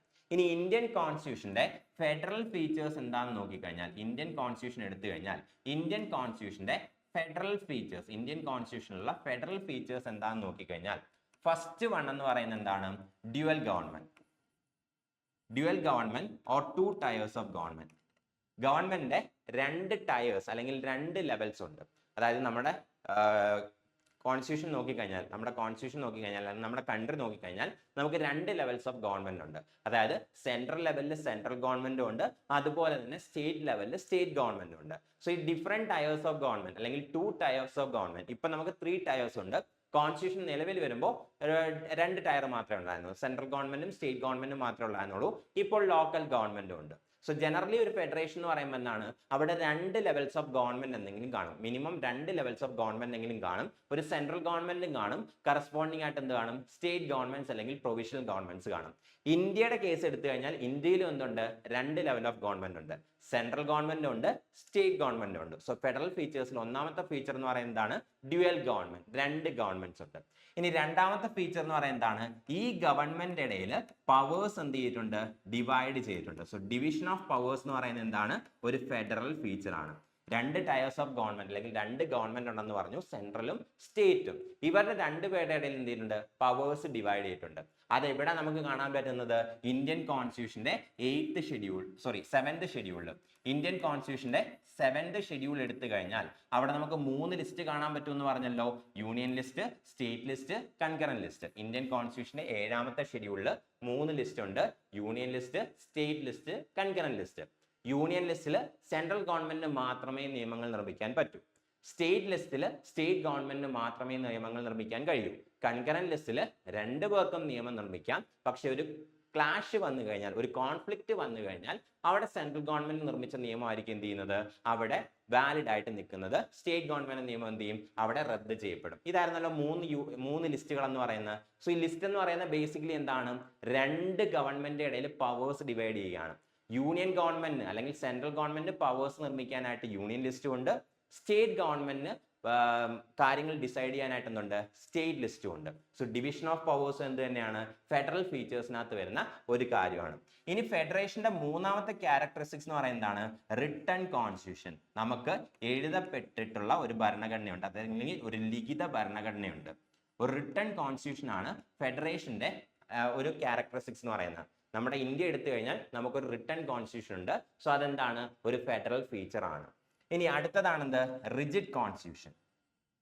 ഫെഡറേഷന്റെ കേസ് എടുത്തു കഴിഞ്ഞാൽ കോൺസ്റ്റിറ്റ്യൂഷൻ എന്ന് പറയുന്നത് എന്തായിരിക്കും, റിജിഡ് ആയിരിക്കും. എന്താ ഈ റിജിഡ് കോൺസ്റ്റിറ്റ്യൂഷൻ എന്ന് പറയുന്നത്, ഈ കോൺസ്റ്റിറ്റ്യൂഷനകത്ത് എന്തെങ്കിലും ചേഞ്ച് വരുത്തണമെങ്കിൽ അത് നല്ല ഡിഫിക്കൽട്ട് ആണെങ്കിൽ ആ കോൺസ്റ്റിറ്റ്യൂഷനെ പറയുന്ന പേരാണ് റിജിഡ് കോൺസ്റ്റിറ്റ്യൂഷൻ. കോൺസ്റ്റിറ്റ്യൂഷനകത്തുള്ള ഏതെങ്കിലും ഒരു പ്രൊവിഷനകത്ത് ചേഞ്ച് വരുത്തണം എന്നുണ്ടെങ്കിൽ അതിന് ഫോളോ ചെയ്യേണ്ട പ്രൊസീജിയേഴ്സ് ഡിഫിക്കൽട്ട് ആണെങ്കിൽ, കോംപ്ലക്സ് ആണെങ്കിൽ ആ കോൺസ്റ്റിറ്റ്യൂഷനെ വിളിക്കുന്ന പേരാണ് റിജിഡ് കോൺസ്റ്റിറ്റ്യൂഷൻ. ഇന്ത്യയുടെ കോൺസ്റ്റിറ്റ്യൂഷൻ എടുത്തു കഴിഞ്ഞാൽ ഇന്ത്യൻ കോൺസ്റ്റിറ്റ്യൂഷനിലെ പല പ്രൊവിഷൻസും ചേഞ്ച് ചെയ്യുന്ന എന്താണ്, വളരെ ഡിഫിക്കൽട്ട് ആണ്, അല്ലെങ്കിൽ ഒരു കോംപ്ലക്സ് പ്രൊസീജിയർ വേണം. ആർട്ടിക്കിൾ 368 പറഞ്ഞിരിക്കുന്ന മെജോറിറ്റി ഉണ്ടെങ്കിൽ നമ്മുടെ കോൺസ്റ്റിറ്റ്യൂഷനകത്തുള്ള പല പ്രൊവിഷൻസ് എന്ത് ചെയ്യാൻ പറ്റൂ, ചേഞ്ച് ചെയ്യാനായിട്ട് പറ്റൂ. സോ നമ്മുടെ കോൺസ്റ്റിറ്റ്യൂഷൻ എന്ത് തന്നെയാണ്, ഒരു റിജിഡ് കോൺസ്റ്റിറ്റ്യൂഷൻ തന്നെയാണ്. ഇനി എന്തൊക്കെയാണ് നമ്മുടെ കോൺസ്റ്റിറ്റ്യൂഷന്റെ യൂണിറ്ററി ഫീച്ചേഴ്സ് നോക്കാം. നമ്മുടെ കോൺസ്റ്റിറ്റ്യൂഷന്റെ യൂണിറ്ററി ഫീച്ചേഴ്സ് എന്തൊക്കെയാണെന്ന് നോക്കാം. സോ യൂണിറ്ററി ഫീച്ചേഴ്സിനകത്തുള്ള ഫസ്റ്റ് ഫീച്ചർ ആണെന്ത്, സ്ട്രോങ് സെന്റർ എന്ന് പറയുന്നത്. യൂണിറ്ററി ഗവൺമെന്റ് അല്ലെങ്കിൽ strong centre. So unitary features എന്താണെന്ന് ചോദിച്ചു കഴിഞ്ഞാൽ സെൻട്രൽ ഗവൺമെന്റ് ആയിരിക്കും എന്ത് ചെയ്യുന്നത്, കൂടുതൽ പവേഴ്സ് വരുന്നത് കമ്പയർഡ് ടു സ്റ്റേറ്റ് ഗവൺമെന്റ്സ്. അതാണ് യൂണിറ്ററി ഗവൺമെന്റ് എന്ന് പറയുന്നത്. സോ യൂണിറ്ററി ഗവൺമെന്റ് എന്ന് പറയുമ്പോൾ സെൻട്രൽ ഗവൺമെന്റിനായിരിക്കും എപ്പോഴും കൂടുതൽ പവേഴ്സ് ഉള്ളത്. കറസ്പോണ്ടിങ് സ്റ്റേറ്റ് ഗവൺമെന്റ്സ് എന്തായിരിക്കും, പവേഴ്സ് കുറവായിരിക്കും. അല്ലെങ്കിൽ സെൻട്രൽ ഗവൺമെന്റ് ഓൾ പവർഫുൾ ആയിട്ട് വരികയാണെങ്കിൽ അതിനെയാണ് എന്ത് വിളിക്കുന്നത്, യൂണിറ്ററി ഗവൺമെന്റ് എന്ന് പറയുന്നത്. സോ നമ്മുടെ കോൺസ്റ്റിറ്റ്യൂഷനകത്തുള്ള യൂണിറ്ററി ഫീച്ചേഴ്സ്, സെൻട്രൽ ഗവൺമെന്റിന് കൂടുതൽ പവേഴ്സ് കൊടുക്കുന്ന ഫീച്ചേഴ്സ് ഏതാണെന്ന് ചോദിച്ചു കഴിഞ്ഞാൽ സ്ട്രോങ് സെന്റർ. നമ്മുടെ ഇന്ത്യയുടെ കേസിൽ നമ്മുടെ സെൻട്രൽ ഗവൺമെന്റ് ആണെന്നുള്ളത് കൂടുതൽ പവേഴ്സ് ഉള്ളത്. രണ്ടാമത്തെ ഫീച്ചർ എന്ന് പറയുന്നത് എന്താണ്, സിംഗിൾ കോൺസ്റ്റിറ്റ്യൂഷൻ. യൂണിറ്ററി ഫീച്ചേഴ്സിനകത്തുള്ള രണ്ടാമത്തെ പ്രൊവിഷൻ ആണെന്ത്, സിംഗിൾ കോൺസ്റ്റിറ്റ്യൂഷൻ. സിംഗിൾ കോൺസ്റ്റിറ്റ്യൂഷൻ എന്ന് പറയുമ്പോൾ നമ്മുടെ രാജ്യത്തിന് മുഴുവനായിട്ട് എന്ത് മാത്രമേ ഉള്ളൂ, ഒരൊറ്റ കോൺസ്റ്റിറ്റ്യൂഷനേ ഉള്ളൂ. സെൻട്രൽ ലെവലിലും ഒരു കോൺസ്റ്റിറ്റ്യൂഷൻ മാത്രമേ ഉള്ളൂ, അല്ലെങ്കിൽ രാജ്യത്തിനൊട്ടാകെ ഒരൊറ്റ കോൺസ്റ്റിറ്റ്യൂഷൻ ഉള്ളൂ. സ്റ്റേറ്റുകൾക്ക് എന്തില്ല, സെപ്പറേറ്റ് ആയിട്ടുള്ള കോൺസ്റ്റിറ്റ്യൂഷൻ ഒന്നും ഇല്ല. ഒരു പ്യുവർ ഫെഡറേഷൻ, ഒരു കംപ്ലീറ്റ് ഫെഡറേഷൻ ആണ് എന്നുണ്ടെങ്കിൽ, ഇപ്പോൾ സേ ഫോർ എക്സാമ്പിൾ കാനഡ എന്ന് പറയുന്ന ഒരു ഫെഡറേഷൻ ആണ്. സോ അല്ലെങ്കിൽ വേണ്ട കാനഡയോ യു എസ് എടുക്കാം. സോ ഇതെന്ന് പറയുന്നത് എന്താണ്, ഫെഡറേഷൻ ആണ്. സോ ഫെഡറേഷൻ എടുത്തു കഴിഞ്ഞാൽ അവിടെ നാഷണൽ ലെവലിൽ രാജ്യത്തിനൊട്ടാകെ ഒരു കോൺസ്റ്റിറ്റ്യൂഷൻ കാണും. അത് കൂടാതെ ഓരോ പ്രൊവിൻസിനും അല്ലെങ്കിൽ ഓരോ സ്റ്റേറ്റ്സിനും എന്ത് കാണും, സെപ്പറേറ്റ് ആയിട്ടുള്ള കോൺസ്റ്റിറ്റ്യൂഷൻ കാണും. പക്ഷേ ഒരു യൂണിറ്ററി ഗവൺമെന്റ് എടുത്തു കഴിഞ്ഞാൽ അല്ലെങ്കിൽ യൂണിറ്ററി ഫീച്ചേഴ്സ് നോക്കിക്കഴിഞ്ഞാൽ അവിടെ ഒരൊറ്റ കോൺസ്റ്റിറ്റ്യൂഷനെ കാണുള്ളൂ. ഇന്ത്യയുടെ കേസിൽ നമുക്ക് ഒരൊറ്റ കോൺസ്റ്റിറ്റ്യൂഷനേ ഉള്ളൂ. സ്റ്റേറ്റുകൾക്ക് എന്തില്ല, സെപ്പറേറ്റ് കോൺസ്റ്റിറ്റ്യൂഷൻ ഇല്ല. സോ സിംഗിൾ കോൺസ്റ്റിറ്റ്യൂഷൻ എന്താണ്, യൂണിറ്ററി ഫീച്ചേഴ്സിൽ വരുന്ന ഒരു കാര്യമാണ്. ആൻഡ് മൂന്നാമത്തെ ആണെന്ത്, സിംഗിൾ സിറ്റിസൺഷിപ്പ് എന്ന് പറയുന്നത്. ഒരൊറ്റ സിറ്റിസൺഷിപ്പ്, ഒരൊറ്റ പൗരത്വം മാത്രമേ എന്ത് ചെയ്യുന്നുള്ളൂ, ഇന്ത്യയിൽ എക്സിസ്റ്റ് ചെയ്യുന്നുള്ളൂ. ഫെഡറേഷന്റെ കേസ് എടുത്തു കഴിഞ്ഞാൽ, ഒരു പ്യുവർ ഫെഡറേഷൻ ആണെന്നുണ്ടെങ്കിൽ, അപ്പോൾ ഫോർ എക്സാമ്പിൾ കാനഡ പോലൊരു ഫെഡറേഷൻ എടുത്തു കഴിഞ്ഞാൽ അവിടെ കനേഡിയൻ സിറ്റിസൺഷിപ്പും ഉണ്ട്, അതുപോലെ തന്നെ ഓരോ പ്രൊവിൻസസിനും എന്തുണ്ട്, സെപ്പറേറ്റ് സിറ്റിസൺഷിപ്പ് ഉണ്ട്. അതുപോലെ തന്നെ അമേരിക്കൻ സിറ്റിസൺഷിപ്പും ഉണ്ട്, അതുപോലെ തന്നെ ഓരോ പ്രൊവിൻസിനും എന്തുണ്ട്, സെപ്പറേറ്റ് സിറ്റിസൺഷിപ്പ് ഉണ്ട്. പക്ഷേ യൂണിറ്ററി ഗവൺമെന്റ് എടുത്തു കഴിഞ്ഞാൽ അല്ലെങ്കിൽ യൂണിറ്ററി ഫീച്ചേഴ്സിലേക്ക് വന്നു കഴിഞ്ഞാൽ ഒരൊറ്റ സിറ്റിസൺഷിപ്പ് മാത്രമേ കാണൂ. അതായത് ഇപ്പോൾ നിങ്ങൾ കേരളത്തിലുള്ള ആളാണെങ്കിലും തമിഴ്നാട്ടിലുള്ള ആളാണെങ്കിലും യു പിയിലുള്ള ആളാണെങ്കിലും നിങ്ങൾ എല്ലാവരും എന്ത് തന്നെയാണ്, ഇന്ത്യൻ സിറ്റിസൺസ് തന്നെയാണ്. സ്റ്റേറ്റുകൾക്ക് എന്തില്ല, സെപ്പറേറ്റ് സിറ്റിസൺഷിപ്പ് ഇല്ല. അത് യൂണിറ്ററി ഫീച്ചേഴ്സിനകത്തുള്ള വൺ ഓഫ് ദ ഫീച്ചർ ആണ്. ഇനി നാലാമത്തെന്ന് പറയുമ്പോൾ എന്താണ്, ഫ്ലെക്സിബിൾ കോൺസ്റ്റിറ്റ്യൂഷൻ. യൂണിറ്ററി ഫീച്ചേഴ്സിനകത്തുള്ള മറ്റൊരു ഫീച്ചർ ആണെന്ത്, ഫ്ലെക്സിബിൾ കോൺസ്റ്റിറ്റ്യൂഷൻ. ഫ്ലെക്സിബിൾ കോൺസ്റ്റിറ്റ്യൂഷൻ എന്താണെന്ന് ചോദിച്ചു കഴിഞ്ഞാൽ, കോൺസ്റ്റിറ്റ്യൂഷൻ വളരെ ഈസി ആയിട്ട് എന്ത് ചെയ്യാൻ പറ്റും, ചേഞ്ച് ചെയ്യാൻ പറ്റും. ഒരു സാധാരണ നിയമം നിർമ്മിക്കുന്നത് പോലെ കോൺസ്റ്റിറ്റ്യൂഷൻ വളരെ ഈസി ആയിട്ട് ചേഞ്ച് ചെയ്യാൻ പറ്റുമെങ്കിൽ അതിനെ വിളിക്കുന്ന പേരാണെന്ത്, ഫ്ലെക്സിബിൾ കോൺസ്റ്റിറ്റ്യൂഷൻ. ഇന്ത്യൻ കോൺസ്റ്റിറ്റ്യൂഷനിലെ ചില പ്രൊവിഷൻസ് ചേഞ്ച് ചെയ്യാൻ വളരെ ഈസിയാണ്. പാർലമെന്റിന് ഒരു സാധാരണ നിയമം, ഒരു ഓർഡിനറി നിയമം പാസ്സാക്കുന്നത് പോലെ തന്നെ എന്ത് ചെയ്യാൻ പറ്റും, ഈ ഒരു കോൺസ്റ്റിറ്റ്യൂഷൻ ചേഞ്ച് ചെയ്യാനായിട്ട് സാധിക്കും. അതുപോലെ തന്നെ മറ്റൊരു യൂണിറ്ററി ഫീച്ചർ ആണെന്ത്, ഇന്റഗ്രേറ്റഡ് ജുഡീഷ്യറി എന്ന് പറയുന്നത്. സോ ഇന്റഗ്രേറ്റഡ് ജുഡീഷ്യറി എന്ന് പറയുന്നതാണ് മറ്റൊരു യൂണിറ്ററി ഫീച്ചർ ആണ്. സോ ഇന്റഗ്രേറ്റഡ് ജുഡീഷ്യറി എന്താണെന്ന് ചോദിച്ചു കഴിഞ്ഞാൽ, നമ്മുടെ ഇന്ത്യയുടെ ജുഡീഷ്യറി എങ്ങനെയാണ്, ഏറ്റവും ടോപ്പിലായിട്ട് സുപ്രീം കോർട്ട് ഉണ്ട്, സുപ്രീം കോർട്ടിന്റെ താഴെയായിട്ട് ഹൈക്കോർട്സ് ഉണ്ട്, ഹൈക്കോർട്സിന്റെ താഴെയായിട്ട് എന്തുണ്ട്, ലോവർ കോർട്സ് ഉണ്ട്, ഡിസ്ട്രിക്ട് കോർട്സ് പോലെയുള്ള ലോവർ കോർട്സ് ഉണ്ട്. ഈ മൂന്ന് കോർട്ടുകൾക്കും എന്ത് ചെയ്യാൻ പറ്റും, സെൻട്രൽ ഗവൺമെന്റ് ലോസിനകത്തുള്ള കേസസും കേൾക്കാനായിട്ട് പറ്റും, സ്റ്റേറ്റ് ഗവൺമെന്റ് നിർമ്മിച്ച ലോസിലുള്ള ഡിസ്പ്യൂട്ടും കേൾക്കാനായിട്ട് സാധിക്കും. സെപ്പറേഷൻ ഇല്ല. എന്നാൽ കംപ്ലീറ്റ് ഫെഡറേഷൻ, ഒരു പ്യുവർ ഫെഡറേഷൻ ആയിരുന്നു എന്നുണ്ടെങ്കിൽ സെൻട്രൽ ഗവൺമെന്റ് ലോസിന് വേണ്ടിയിട്ട് സെപ്പറേറ്റ് കോർട്ട് ഉണ്ടായിരിക്കും, സ്റ്റേറ്റ് ഗവൺമെന്റ് ലോസിന് വേണ്ടിയിട്ട് സെപ്പറേറ്റ് കോർട്ട് ഉണ്ടായിരിക്കും. പക്ഷെ ഇന്റഗ്രേറ്റഡ് ജുഡീഷ്യറി എടുത്തു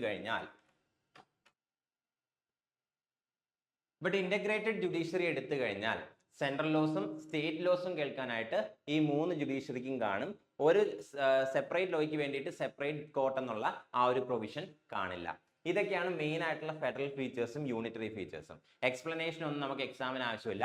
ഏതൊക്കെയാണ് ഇന്ത്യൻ കോൺസ്റ്റിറ്റ്യൂഷന്റെ ഫെഡറൽ ഫീച്ചേഴ്സ്, ഏതൊക്കെയാണ് ഇന്ത്യൻ കോൺസ്റ്റിറ്റ്യൂഷന്റെ യൂണിറ്ററി ഫീച്ചേഴ്സ്, ഇത്രയും കാര്യങ്ങൾ മാത്രം അറിഞ്ഞിരുന്നാൽ മതി. സോ 4 ഓപ്ഷൻസ് തന്നിട്ട് ഇതിനകത്ത് ഏതാണ് ഫെഡറൽ ഫീച്ചേഴ്സ് അല്ലെങ്കിൽ ഏതാണ് യൂണിറ്ററി ഫീച്ചേഴ്സ്, ഈ രീതിയിൽ എന്ത് ചെയ്യാറുള്ളൂ, ക്വസ്റ്റ്യൻ ചോദിക്കാറുള്ളൂ. സോ ഫെഡറൽ ഫീച്ചേഴ്സ് എന്തൊക്കെയാണ്, dual government, 2 level of government, അവരുടെ ഇടയിൽ എന്ത് ചെയ്തിട്ടുണ്ട്, പവേഴ്സ് ഡിവൈഡ് ചെയ്തിട്ടുണ്ട്, ഒരു റിട്ടൺ കോൺസ്റ്റിറ്റ്യൂഷൻ ഉണ്ട്.